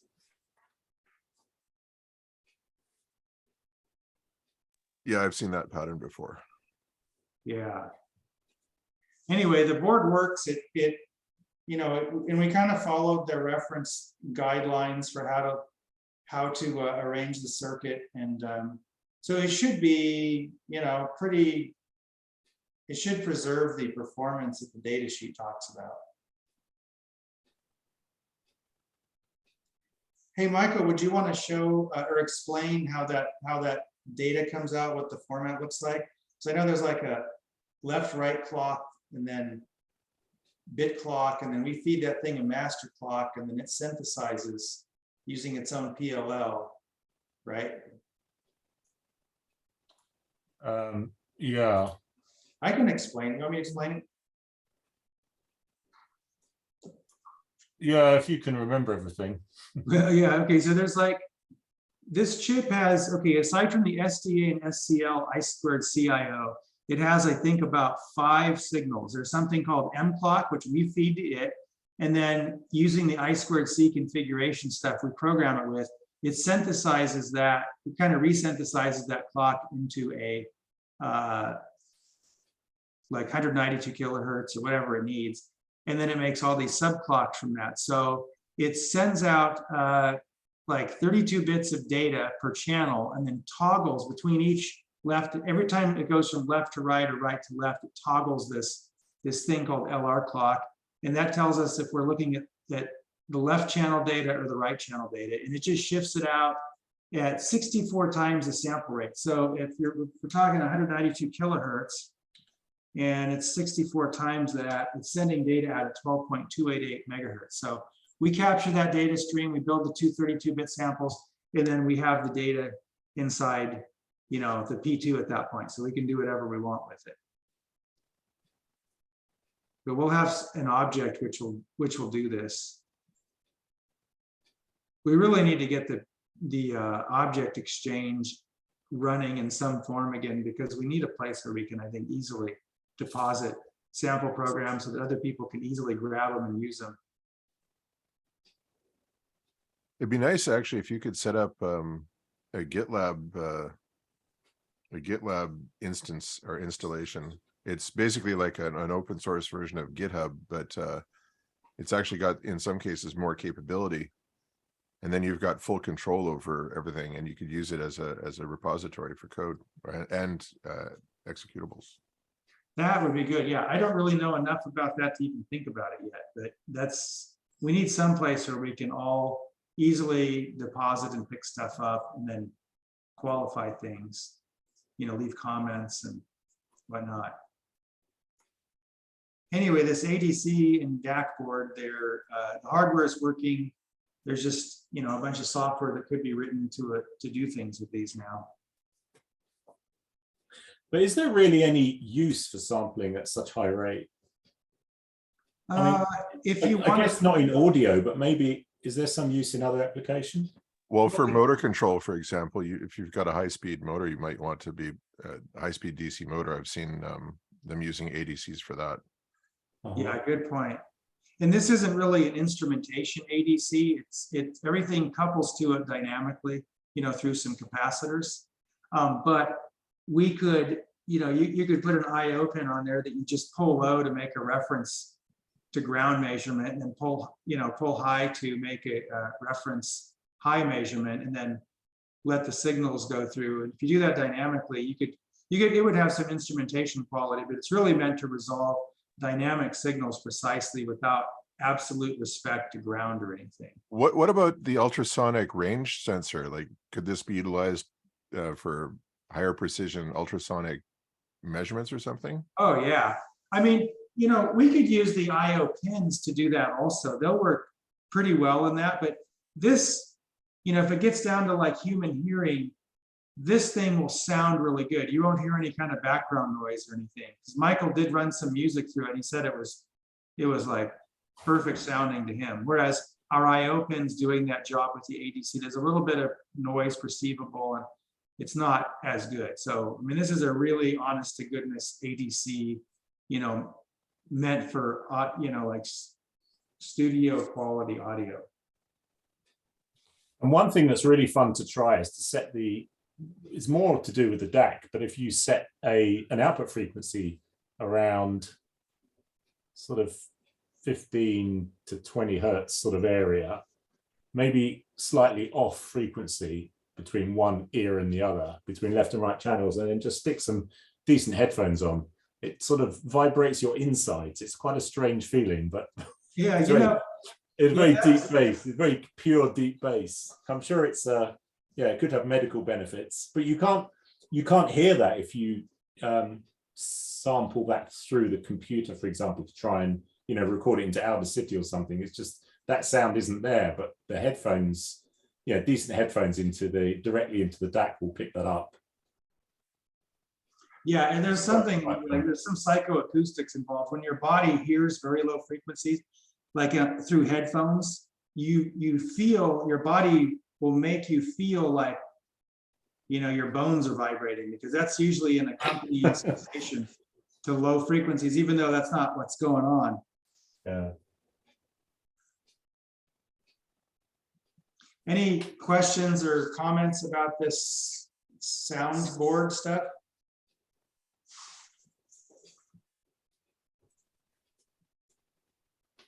It's looking really good. Just software now, as they say. But we've got the hardware, so we've got, you know, the hardware part done. Now we can do whatever we want with software. And this hardware is now available through the store? Michael would know. I don't know. Is it Michael? Yeah, that's in the store. All right. Yeah, part number is 64014. And What it's, do we- it's the pair of boards. Yeah, it comes as a set. Comes. What are we selling it for? Do you know, Michael? I don't know, $50, I guess, or what? Okay, Maybe. I don't know. I could have a quick look. that's okay. That sounds about right. We had talked about it, but I don't remember what conclusion we came to. So Michael's got this stuff, all these boards designed, and there's one other thing he's been working on, which is going to help out with the file system. Woohoo. Oh, that's, yeah, the RTC. I'll just stick that into view. He says as he's typing 64014 into the shop, because now I'm curious as to what the powers that be decided the price of that add-on set was going to be. $39.95. There you go. Okay. So cheaper than I guessed. Don't ask me to price things. So the other thing was the RTC board, which I'll just yank those things off there. I think you may have already seen this. It's already been seen. Actually, I could just Well, no, use this. you just got yours in the mail the other day from Parallax, right? So Yeah. Oh. Yeah, so there's. oh, there it is. Yeah, I mean, it could be much smaller than this. One thing that's just interesting is that we made this really to kind of prove to ourselves that we could make it as small as possible, or to see how small we could make it, because ultimately it might be creeping onto an edge module or something like that. So we were really curious. This board is much bigger than it needs to be, but we kind of made it bigger because, you know, we have to handle the thing. But the actual electronics is just a column of parts 6 millimeters wide down the middle there. And I think it's 14 millimeters tall or something. It's In a all. chip, a couple of passives, and that battery. Right? Oh, and the Yeah. 32 kilohertz crystal. Yeah. That battery, if you see it, that's the biggest part on the board, aside from the connector. That is a lithium that recharges through a little bleed resistor, and the RTC chip only needs like 150 nanoamps to keep time. So if you plug that thing in, it's enough. We calculated that will run the RTC for what, like 2 years or something? Without power. Without What's the charge rate? I'm not sure that 2 years rings a bell, but certainly. Oh yeah, you know what? Yeah, so there were two battery options, and the bigger one was 2 years. The smaller one is a year. And is that the smaller one? Yeah. Okay, Yeah. so 1 year, but it'll charge up pretty quickly. If you plug that thing in and power up the board, it'll charge through that little resistor in probably like, I don't know, an hour or so, right? 2 hours. I mean, it's only isn't it a 5 milliamp hour battery? Yeah, I logged it earlier today. Actually, it's 45 minutes to go from sort of, you know, off the shelf discharged up to almost 4 volts. Full volts. The full voltage being just a smidge over 3 volts. So yeah, it's about 45 minutes. You could say an hour. Yeah. And it's certainly fully charged. Yeah, so if it gets powered, you know, once a year, it'll keep time indefinitely. And it has a tuning function in it. And because we have a super good, you know, 500 parts per billion oscillator that drives the P2 chip, we can actually determine what the error is from the RTC, because it's just using a 32 kilohertz crystal. And we can measure the error down to half a part per million, and then provide some tuning feedback to the RTC chip. And we discovered yesterday, looking at the docs, you give it like a 7-bit code as a correction. And what it does is it does not tweak the analog loop. I figured, well, this is going to change something about the RLC loop for the 20 or 32 kilohertz crystal, but it doesn't work that way, because that whatever that is has to stay what it is in order to be super consistent, right? So they don't want you messing with, you're not going to retune the circuit at all. The circuit is what it is, the 32 kilohertz oscillator. But when you provide this 7-bit correction through the I2C interface, because this whole RTC just talks over 2 pins, SDA and SCL. When you put that 7-bit correction in there, what it does is it tells it when to either double or skip pulses, like how long to go as it counts off 32 kilobit pulses before it like does a double pulse or it skips a pulse. And so it might do this like once a day or once an hour or something like this. So the correction feedback that we give it doesn't show up in the frequency of the crystal changing at all. It shows up in the timekeeping math. Does that make sense? Mhm. So we should be able to tune that thing to be pretty accurate. Yeah, the board is quite nice because it's got an open collector clock output signal. So that's just wired onto the SCL pin. So we actually only need to use 2 pins from the P2 because of the variable internal pull-ups. So the circuit is set that we can pull up with 150K to read the clock out to do the calibration. And with that, we can read, you know, the 32.768 kilohertz or whatever it happens to be, and then calculate and calibrate back. And then to drive us and to switch to ITC mode, then we change to a 3.3K pull up. So yeah, it's 2 pins, pretty easy to use. What's the, I wonder if we've got the circuit here somewhere. Oh gosh, that's huge. Also the wrong board.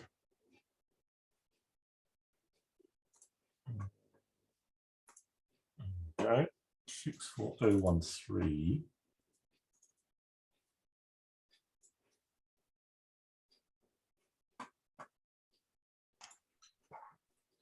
Just make this a bit smaller.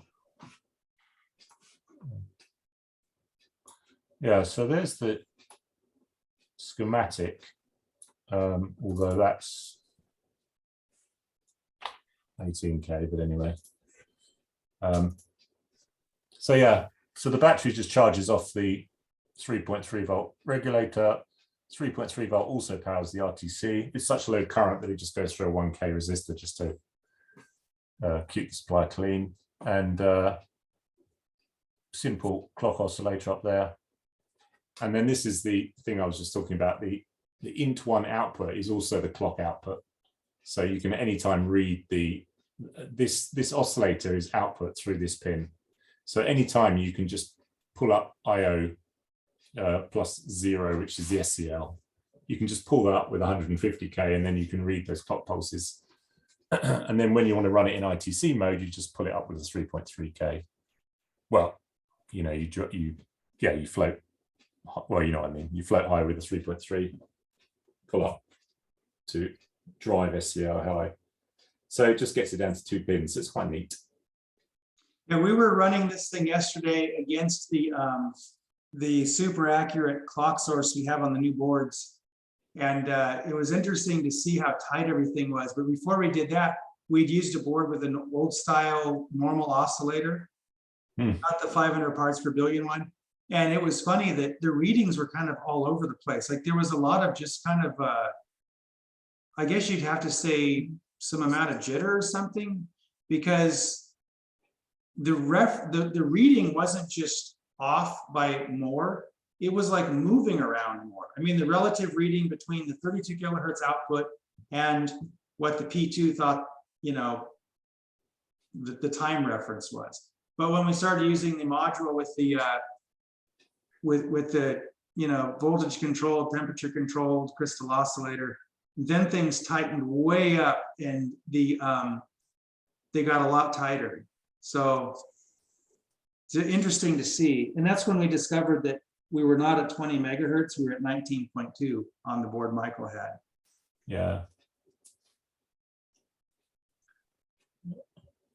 And we had to get a special for that Schottky diode there. We had to get find one that had like super low reverse leakage, because if the chip is taking 150 nanoamps on the VBAT pin, you don't want, you know, nearly that much leakage on the Schottky diode to the 3.3 volt rail, which is now sitting around ground. So I think we found one that had like 30 nanoamps reverse leakage. Does that sound right? Yeah, I think we found that one, but I don't think that was in stock. So I think we end up with something slightly larger, but yeah, it's still very low leakage. Yeah, yeah. So anyway, this will eventually, you know, once we start using it and getting everything ironed out, it'll eventually go on some version of the P2 Edge so that you can do real-time clock keeping in your app. Chip, Yes. please, does that RTC chipset has an internal temperature sensor or not? I don't know, Michael. Do you know if it does? I don't believe so. There were some graphs about temperature versus error, but I don't remember what they look like. Because the real-time clocks that have a temperature sensor, you can use the actual temperature of the die to correct the crystal frequency. So Yeah. yes, you don't need to, because the frequency out is not corrected. In the most part of the chipsets I had studied in the last year, and I studied dozens of them. But the ones that have a good temperature sensor internal,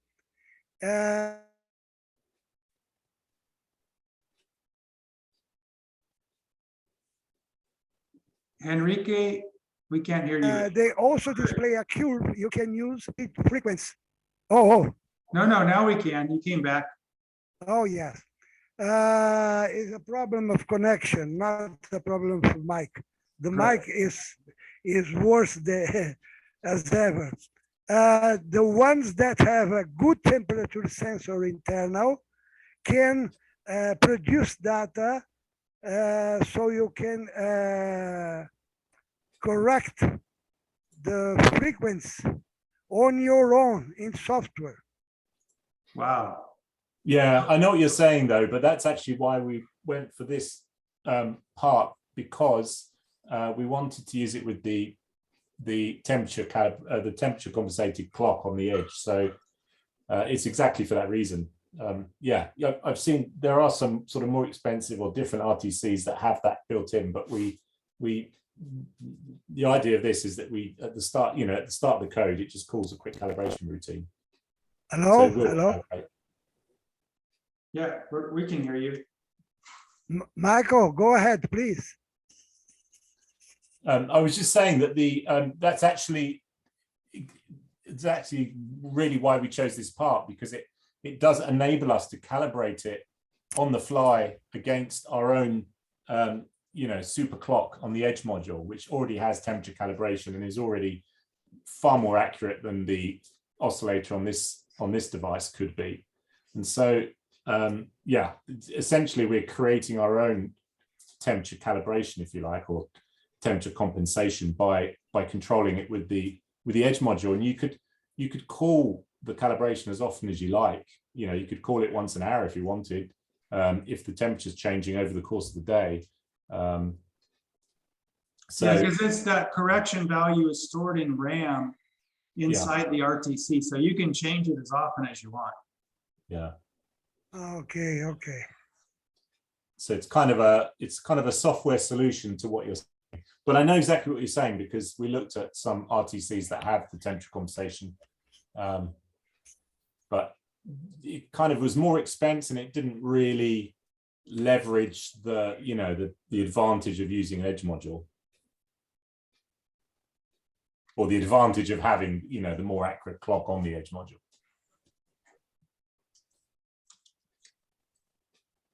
Yeah, and that I just recalculated our super clock on the TCXO on the module is good for about it's within 16 seconds per year. It's pretty accurate. So if we stay on top of the calibration of this should be accurate too.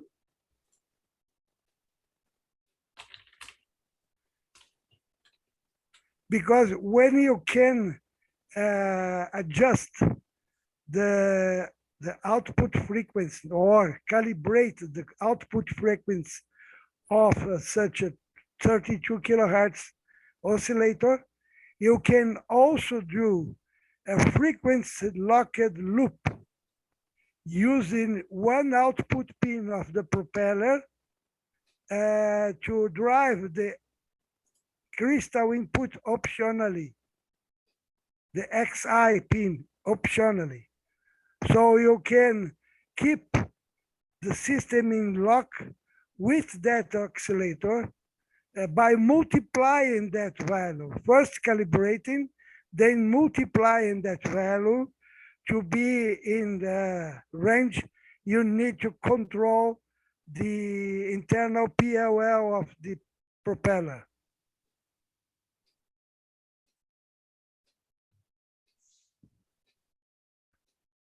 I don't remember if it was Atmel or NXP that has some processors that can use a low frequency like that to generate a frequency locked loop and keep the PLL of the processor adjusted based on that value.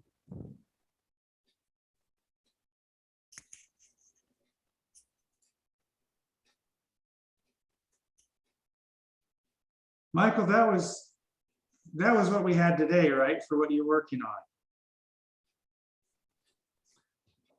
Yeah.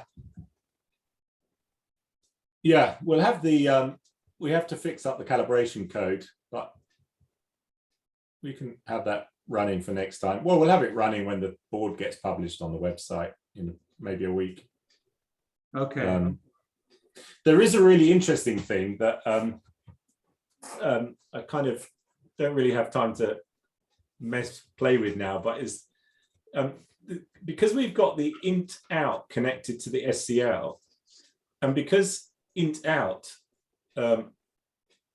after reset and until the user tells it not to is always outputting the oscillator frequency, then the SCL actually always has a clock signal running on it.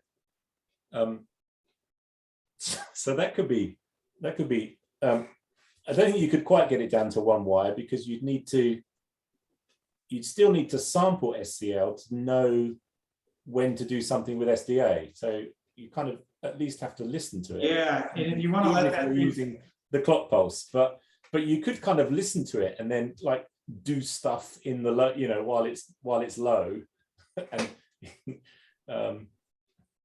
but yeah, so kind of a fun. Oh, you thing. mean like coordinate your I squared C with the with its own oscillator. Oh yeah, you could do that. Yes.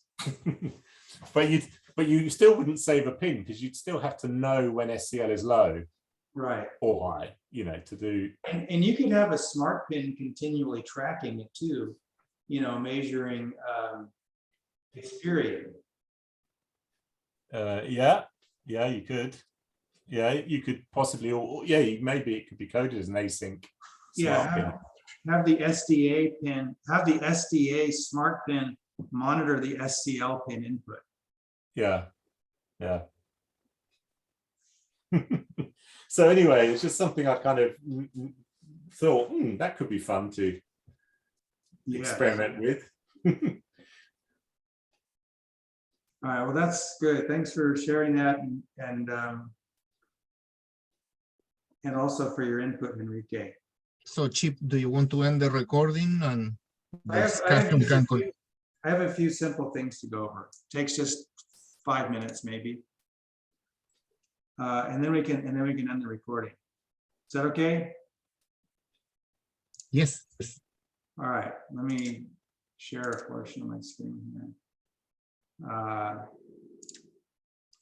Okay, so this is the documentation for the Spin2 language. So I've just been working on making some relative mud pies here.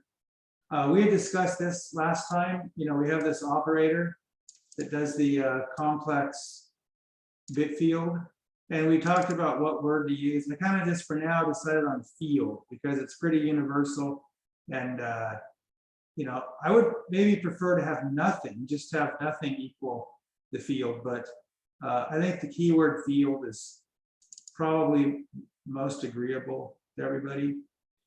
I added 3 dots after a line means to continue on the next line. This was being discussed on the forum quite a bit. So if you want to carry on, you have what would not fit nicely in one line and you want to, you know, break it into a few lines. If you put ... at the end of what is meaningful, the rest of the line becomes a comment and then it doesn't see the end of line on that line. The compiler then continues into the next line. So this is how you can break up like large expressions. And this ... sensor is at the very lowest level of the parser. So it works anywhere in Spin. You can use it in PASM too if you want. It's just like a magic line extender. And then Ada had pointed out that for string copy, we always want to have a max size argument. So I added that in so that we don't blow up the universe with some giant memory overrun. So I changed that, and let's see the rest of the stuff I think we talked about before.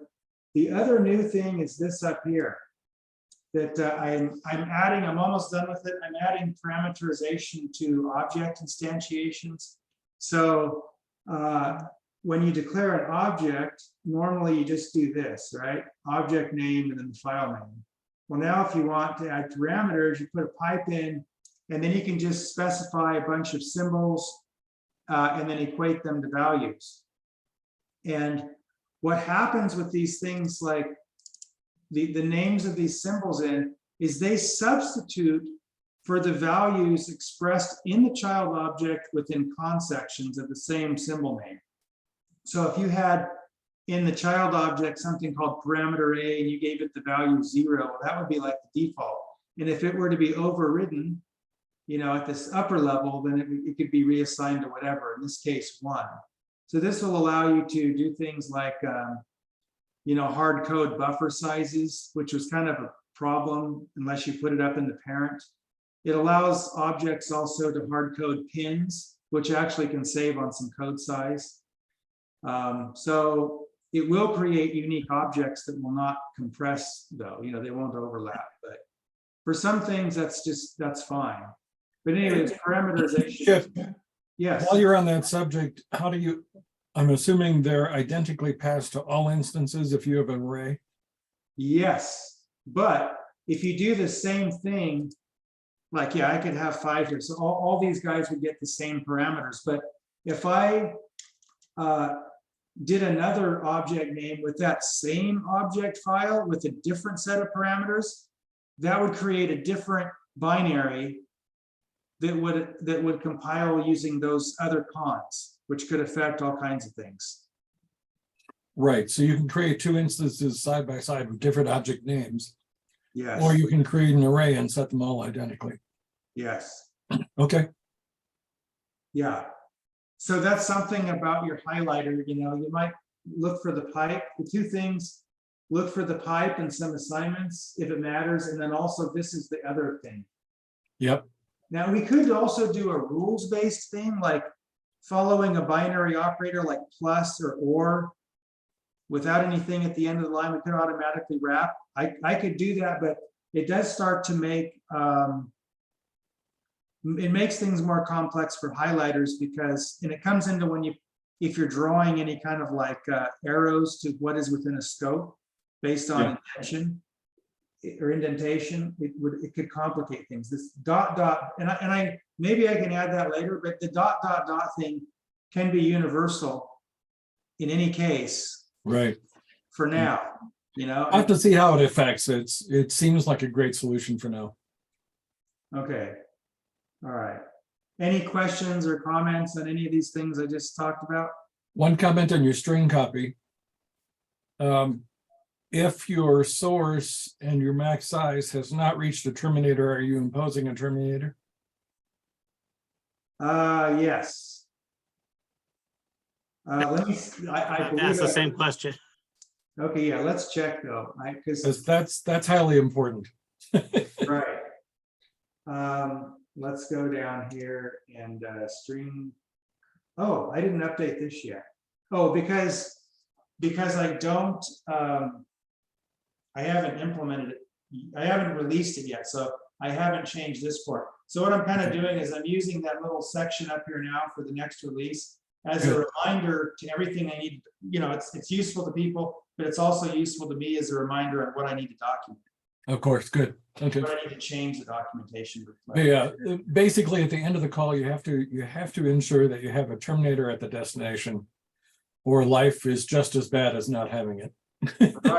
Right. Yeah, so let's see here. Let me open the interpreter up and just verify. I think I'm pretty sure I did, because Ada said you've got to have a terminator added at the end. Let me just confirm. Here we are. Hold on. This is only experience speaking, you realize. Only experience, yes. So let's go over here and let me try to find it. We've shot ourselves in the foot this way before. Yep. Okay, here we go. So, okay, so string copy. Okay, this little section of code handles string copy or string size, string compare, and string copy. This down here is for the string copy. This gets loaded up into the cog registers and executes really quick, so it doesn't suffer loop times and all that hub exec code does. So let's see, it's gonna decrement jump not full to loop. Yeah, and at the end, here, it gets a WZ if it reads a 0, right? Nice. And so it does right here. It does a return and a write by 0. It backs up to where the end was or was supposed to be, and then it puts a 0. Nice. And then that's always been a 0 copy, but that's okay. Yep, agreed. Sweet. Yeah, so it does it. Anything else on this stuff? Chip, can I just get clarification? Can you get back to that code real quick? Sorry, I see assembly code. I see the. Wait a second. That's DJ and F. Decrement jump not full. Yeah, I know what it does, but why would you use that one? Because as opposed to decrement jump not 0. Let's see. Because wouldn't that write one too many? No, because I think you'd want to, the string size you specify would have to be one less. I mean, it would be the string size, not including the 0 terminator. So if you say string copy destination source, 10, it would have 10 characters and then a 0 terminator on the end. So 11 bytes total. Because I'm thinking you could do, instead of this DJ and F loop, you could use a rep loop and then have a conditional return inside of it that skips the VR byte in the case when it's not too long, and it also saves 2 cycles per iteration. Oh, good idea. Okay. Not sure if that does anything because that WR byte aligning to the hub cycle, but yeah, it would go about here. Let's see, it would look something like this. We'd say rep at R, and then we do like let's see, W would have the number of characters, right? And then we'd say RF by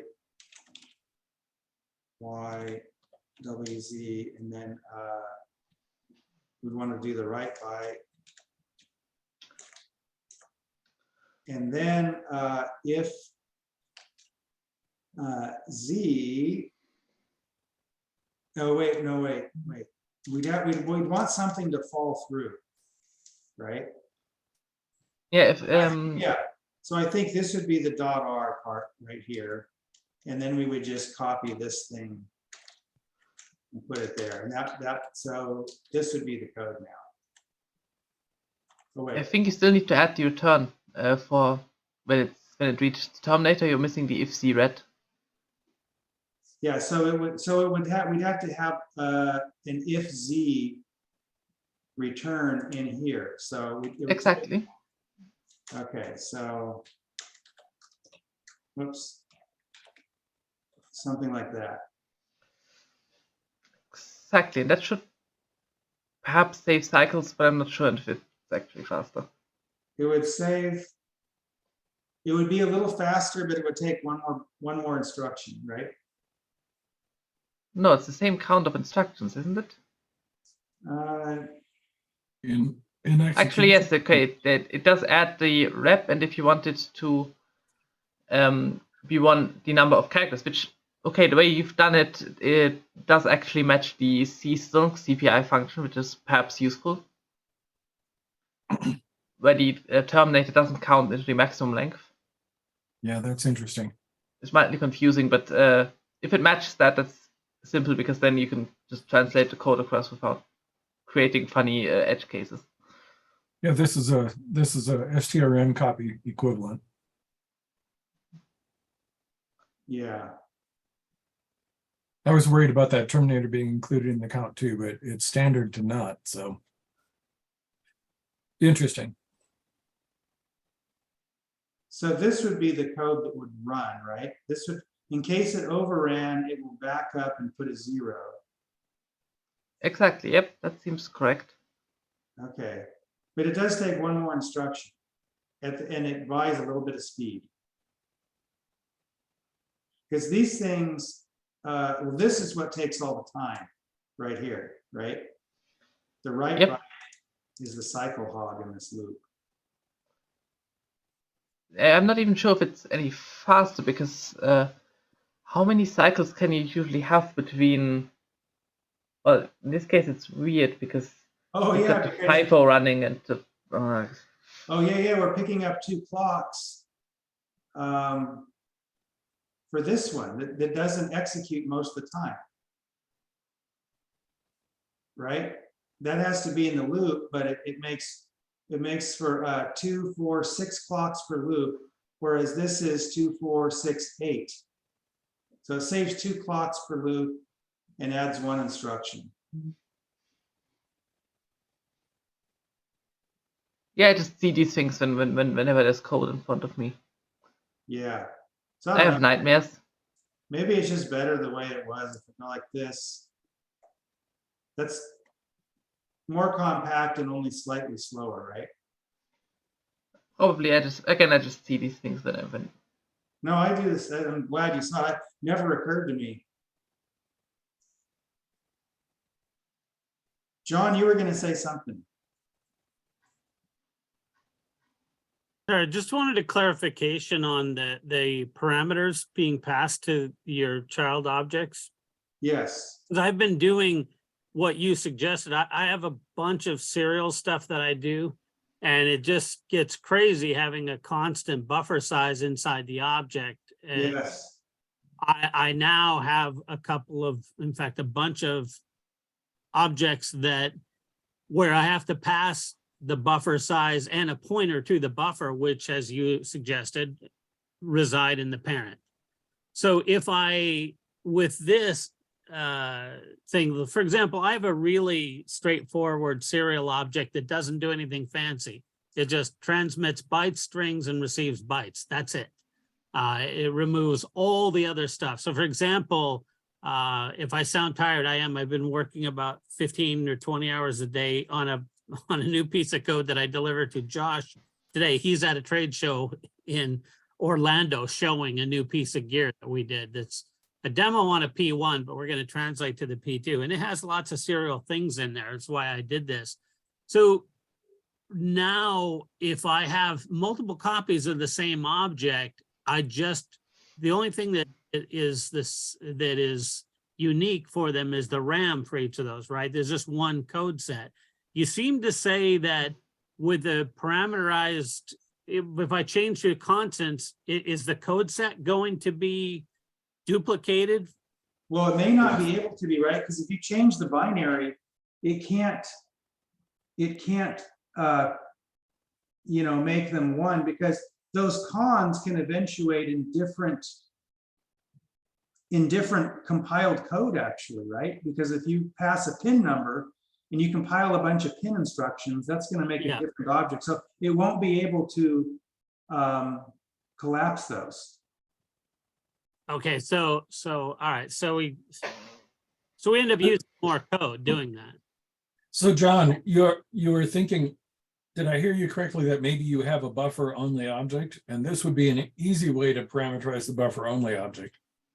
Right, but what happens is for example, this little simple serial thing that I'm using 3 versions of in this project, you know, 3 copies in various aspects. They all have different buffer sizes, but I suspect there is just, you know, each object has its own RAM, and then the code is shared among them all because there's no constant differences.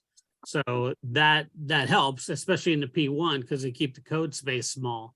Right. So it sounds like that while it does simplify things, you know, and make the code a little more elegant looking, you end up having a complete duplicate of the code, as if it was a unique object. Yeah, I'm asking you that question because I had to deal with this exactly in the matrix driver. I ended up splitting out the allocated storage to its own file, and it becomes a singleton, if you will. And then I passed pointers to the objects in that file to my runtime array of objects. Right. Yeah, and that's what I'm with my new little, you know, simple serial, you know, thing. I pass, you know, typically we would pass to a serial object the transmit and receive pins, the baud, you know, and right at startup mode. I'm not doing any magic. You know, there's no need for most serial objects to do inverted or any of that jazz. Right. So I don't. So this is just plain Jane serial, really stupid easy. But what I end up doing now is, you know, so in this particular bit of code, I now have a RAM section in the parent that says, these are all the buffers that are being used by the various objects. And then whenever I have, again, like in this particular thing, I have an XP object, I'm talking to a next-gen display. And then there's a little audio player that I talk to serially. So all of those things use that core simple, you know, petite serial driver that I have. So their start methods ask for their transmit and receive pins, transmit and receive buffer sizes, and pointer to their transmit and receive buffers. So it's a little obnoxious, the start thing, but then I just have one code set and then all objects. It is useful for testing. In fact, I was talking to Jeff Martin about this because he said he and Chip were doing a lot of testing with, you know, download speed and upload speed. And it's useful having your buffers in the parent object because then you can look at them really easily. When I was trying to figure out exactly how the next gen was doing things, it was great because I could send it a command and then I could just look at the receive buffer because it was in the same, you know, it was exposed to my parent. And I finally sorted out, you know, a lot of things. The next gen is a nice little display, but it has horrible support. So I'm having to figure out a lot of things on my own. Anyway, thanks, Chip. Yeah, you bet. Yeah, now, you know, I'll be really happy when I have an SD card driver to go with that with the flash driver. Yeah. You know what? And here I'm going to just tease a little bit, you know, with that really cool, you know, DAC board that you and Michael did, you can now play music with it if you just had something you could put the music on. Oh, yeah.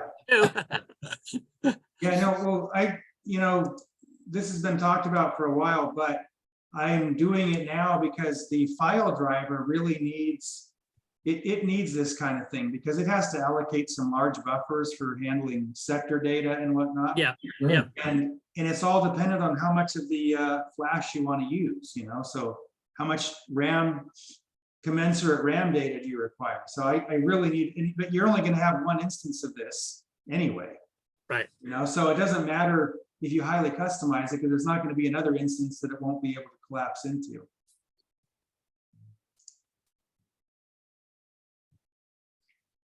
Okay, so that's all I've been working on here. We can cut the recording now. That is exciting, Chip. It'll be kind of like one of those things I can breathe easier, because I've been realizing this needs to be done for a while. Mm-hmm. But then getting in to do it is just like it's like a big discovery process to get into the compiler again and figure out. I'm kind of always in there anyway, but every time I do something new, I have to relearn. It takes like half a day to kind of relearn what it's doing so that I can then change it around. But this is almost this. Please write it in a language that isn't x86 assembly, please. Yeah. Yes, You won't have. please. You will save yourself the hassle. Yes, please. You'd think that might help, but I don't know that it totally would.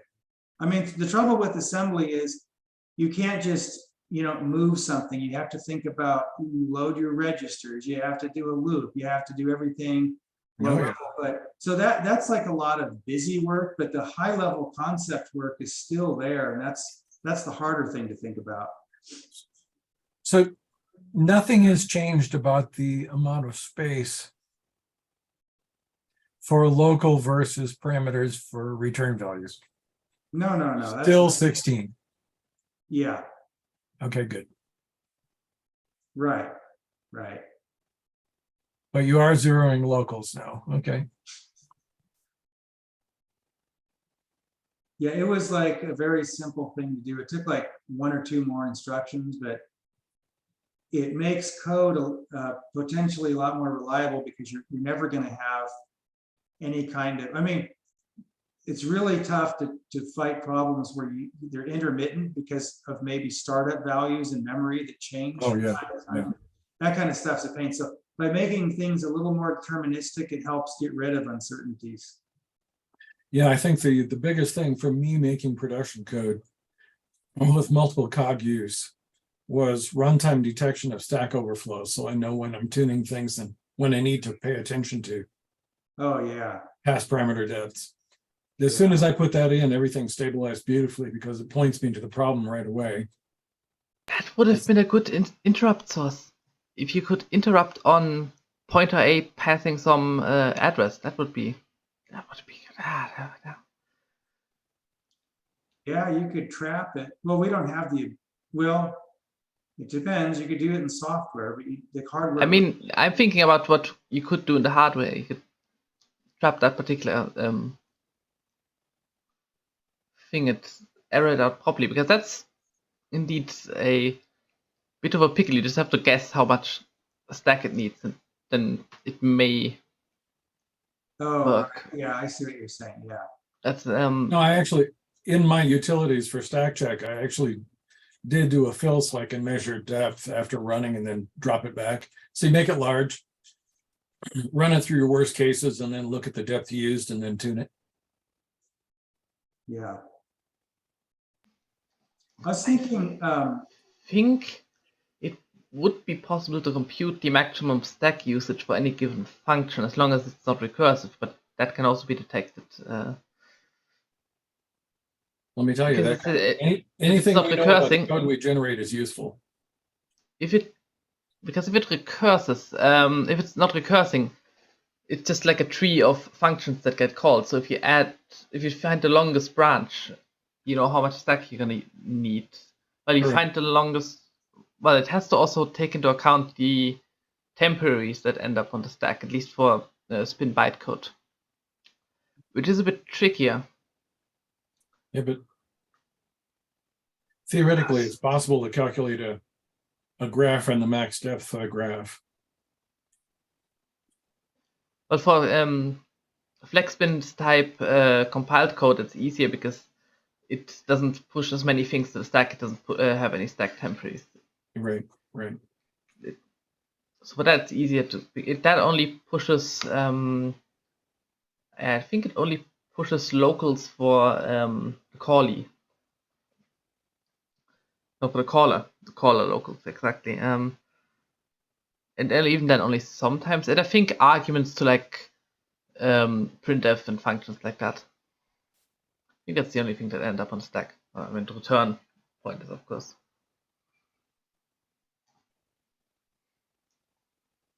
It would be neat, Chip, if at some point Spin had the ability to have a method definition that would accept variable numbers of arguments. Oh, right, right.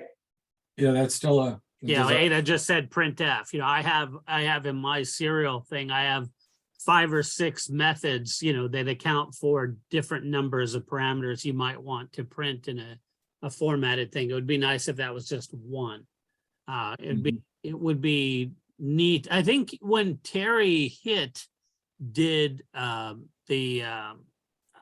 you know, his basic compiler for the SX, he had an internal variable that so when you landed inside a subroutine or one of his functions, there was an internal variable that would tell you how many parameters. Yeah. You know, if we use method pointers, they don't care how many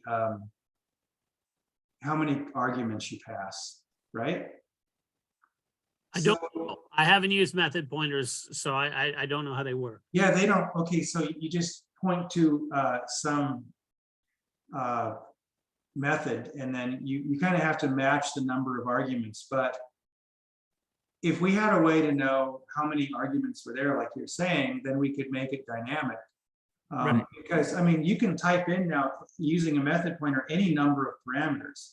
You know, question is, what's the recipient going to do? The recipient could be coded to have like 16, and you just ignore, and then it, you know, ignores. Maybe you end your last parameter with a 0 or -1 or something, and then it just scans through parameters and then sees, oh, we got -1. That's the end here.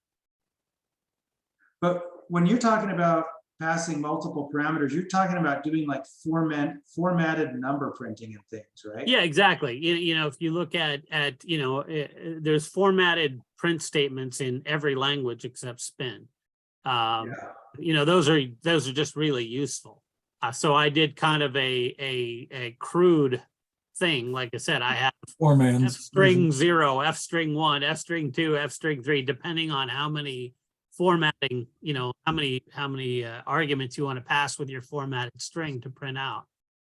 Right, right. Speaking of strings, sorry to change topic, but it's related. Remember we had a conversation about a week ago about escape characters to strings? Right. Yeah, that's the next thing I've got on my list after I finish this. Okay. Yeah, that will be so useful. Yeah. Well, I'm thinking the, you know, having some kind of formatted, I got to think about how we can do that, because it's not really that hard. I mean, we're 95% the way there, right? Well, but what I was asking about with the escape codes, you know, you're building string constants anyway, you know. So for example, in the P1, you can say string open parentheses, quote, some, you know, characters, close quote, comma, say 13 to add a carriage return at the end. Oh, right. But that doesn't work when you're using just at quote, close quote, you know, those kind of strings in the P2. So it would be nice to put /r at the end of that string and end up with the same result. Right, but that can be used in conjunction with multiple, variable numbers of parameters, so that you can say, I want to print a decimal number here with this many digits or whatever format, right and or left of the decimal, and then I'm going to have some more string data, and then I want to print this number using this format, and then after all that, you give your two numbers. Right, but you know, wouldn't you need a library function to do that? I mean, that's how it's done in C, right? There's a print function that's a library, which I have in my thing. I'm just trying to simplify straight strings.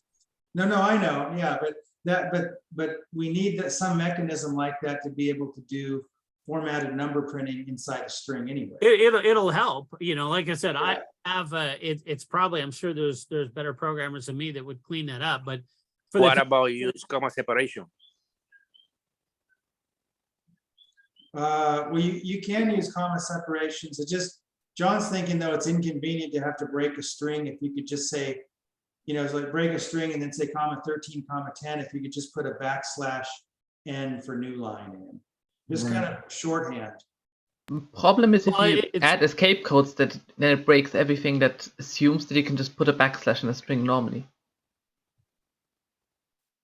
Well, what I'm asking, Ada, is, Oh, you know, You since just the have to double string- the escape code, right? the string Whatever escape code you function, yeah, choose. just builds a constant string anyway. So I'm asking Chip's, you know, the parser in his compiler to just convert, you know, backslash to a backslash. Yeah, but you can't do that because if you have a string with a backslash in an old program, it now doesn't work anymore because it thinks it's an escape code and does weird things.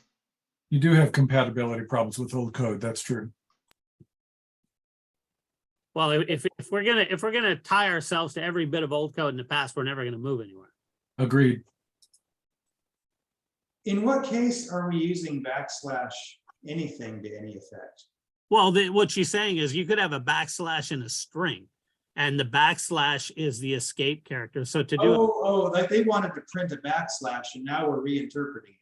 yeah, but Correct. see, I honestly don't Correct. think it's a problem because what the result should be, the resultant string in memory should just, if the compiler sees backslash, it's going to insert just a single backslash into the string that is created. So it may not create a problem for old code. They will because they won't be double escaped. The old What code. about happy face character? No, but again, we're talking about two different things. We're talking about what the programmer sees and what the code sees. The code, the compiler will see backslash and interpret that as a single backslash. This will also, it'll be really helpful because it'll allow us to put things like double quotes in the middle of a string. Yes. What we're saying, John, is I totally agree with that. Yeah, I agree with The issue that. is That is that if you obnoxious had that it's not there, but if you add it now, it breaks everything. Like My you point was never is- break the interface. That's the golden rule of everything. Never break the interface. All right, I give up. People will hate you. This is the discussion that we've had in the past of when is the spin feature set freezing. As long as it's not frozen, you can break interface because we're still defining the interface. So we have to be careful about letting the language be as much as it should be before we lock it down. Ada, does that make sense? Basically, yes, but then that's a sort of issue. You can't release something and say, oh, it's not finished, and then break it later, and then everything that's made in the meantime just kind of turns to just kind of bit rots away. That's kind of, you can't do that. That's not good. I understand what we're saying, but as a product, as the owner of the product, Parallax and Chip have to decide when that is, and we're going to have to respond to that. That's just kind of the way life is. If the P2 hasn't been officially released yet, if I'm understanding correctly. By the time we do, it better be frozen. But, you know, we're early adopters at this point still, logically speaking, even though we're fielding code. Yeah, the chip's been out for what, about 2 years now? Yes, but the support documentation is still being developed. The tools are still being developed. I know. I was just thinking about when I was a kid and I had an Apple II, and that whole thing ran its course in 5 or 6 years.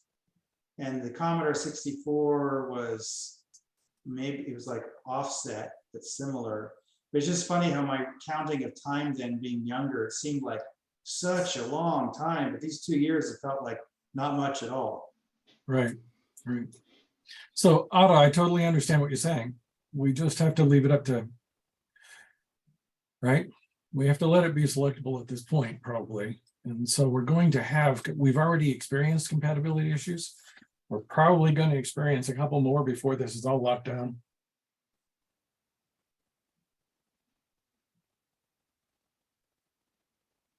If life were such that we can make a decision not to experience those, yes, that would be possible. But at the same time, we kind of need some of these language advancements to make the code easier to generate, because it's something all of us writing code for products right now are running into exactly the same issues.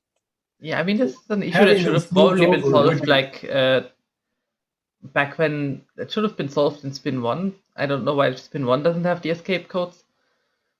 Right. It's very bizarre. Yes. And so we have things that if we really want the adoption to be as wide as we can make it, then having some of these key features in there, variable parameters, escape codes, would make this language much more natural to use for anybody coming from the Python world or coming from any of the more advanced language worlds. One thing that you could probably do is add like a version annotation to the file. So this file is for this version, so that by default everything keeps working as is if you don't change the annotation at the top. I like that. That'd be amazing to support if we could, as long as you were really strict in documenting what each version meant, which behaviors were controlled by that. Exactly, just have a list of all the different like quirks that that each version mode does. Yep. So if Chip is willing to put the version selector in and then alter behavior based on the version selector, that's the best of both worlds. Now it can move the language forward pretty readily and beyond product release. Yeah, at some point, I think it will be important to add something like that. Maybe this is the point, because we've got a very large code base so far. And growing every day, right? Yeah, hopefully.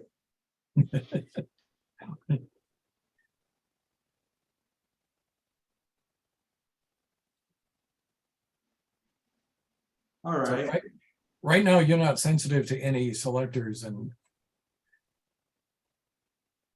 P1, P2, and then variants of the P2 are in terms of interpretation variants.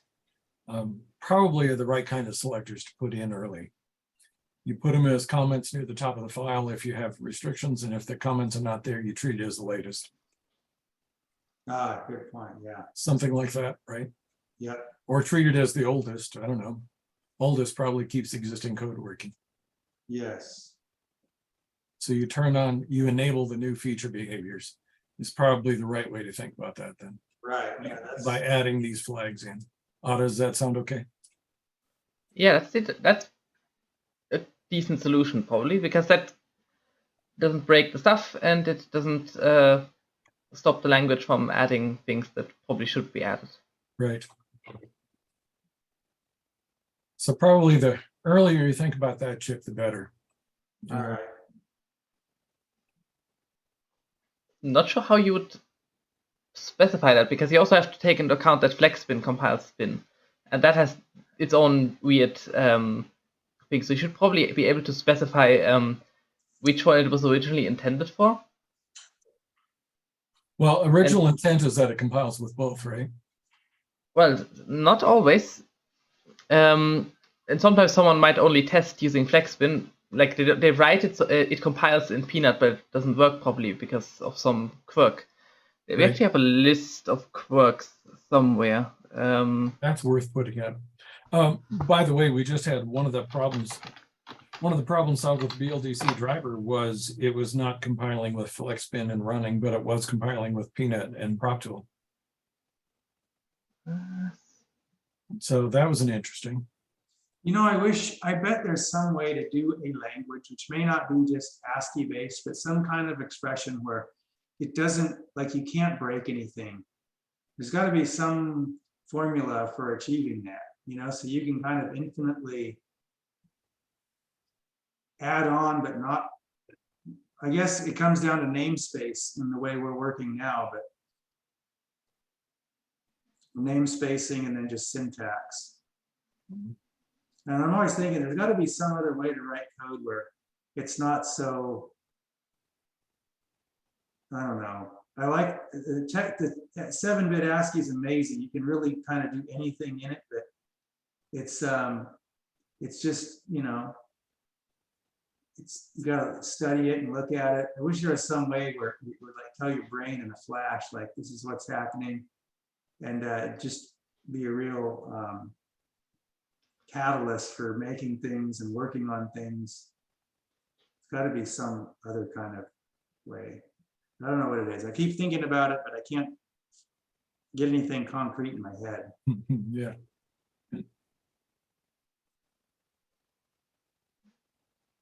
Well, somewhere in here, that's this are all the quirks that FlexSpin has. Yeah, like there's difference with how the add operator works. There's like there's difference about where the clock frequency Things to lives. put, right? Difference of what debugs are supported when you're not using gbreak, which why even? I'm not even sure what the point of that is anymore. Sometimes expression break with ternary operator because the pathing is confusing. Otto, is it worth putting a link to this at your site? Well, it's currently not documenting any specific high-level language. Gotcha. Okay. It's only So- the hardware that's actually being documented. Gotcha. Okay. Thank you. Because that I'm not sure, because the nice thing about let's turn this off again. The nice thing about the hardware things is that everything has got a name. Whereas that's a bit more difficult with Spin. So you can say PADC and Right. it Right. brings me directly to PADC. That's also issue with all the existing documentation on smart pin modes. It doesn't use the names. That's Right. that's very obnoxious because You can't search on it. what Oh, name yeah. is this? Yeah, I This should is thing. add that. And, Well, you don't need to. It's most of it is here anyways. right. Well, these things I've actually all written myself. These dash. It's in a file called shortdesk.yml, and p normal is called dump pin mode because it's not a smart pin. Yeah, that's a difference. There's a bunch of interesting stuff on this site here. If you go to knob, it's got a very interesting description here. No, that's not true. It does take two clock cycles. That's what it says. It says it takes 2 cycles to reflect on the futility of its existence. Also, it says it in the table that it takes 2 cycles. Oh gosh. Yeah, this would be. And then it actually notes the This is like interesting. editorialized documentation. Exactly. Other interesting things. Well, funny plushie. Yep, see that. Hey, is Plushie a link to large Plushie? What's this? Is Plushie a link to large Plushie? No, you actually have to. Well, you can search for a bunch of things. You can search for Raymond, and it will bring you to the page. There's the large one. Yes. That's the same image, but full size.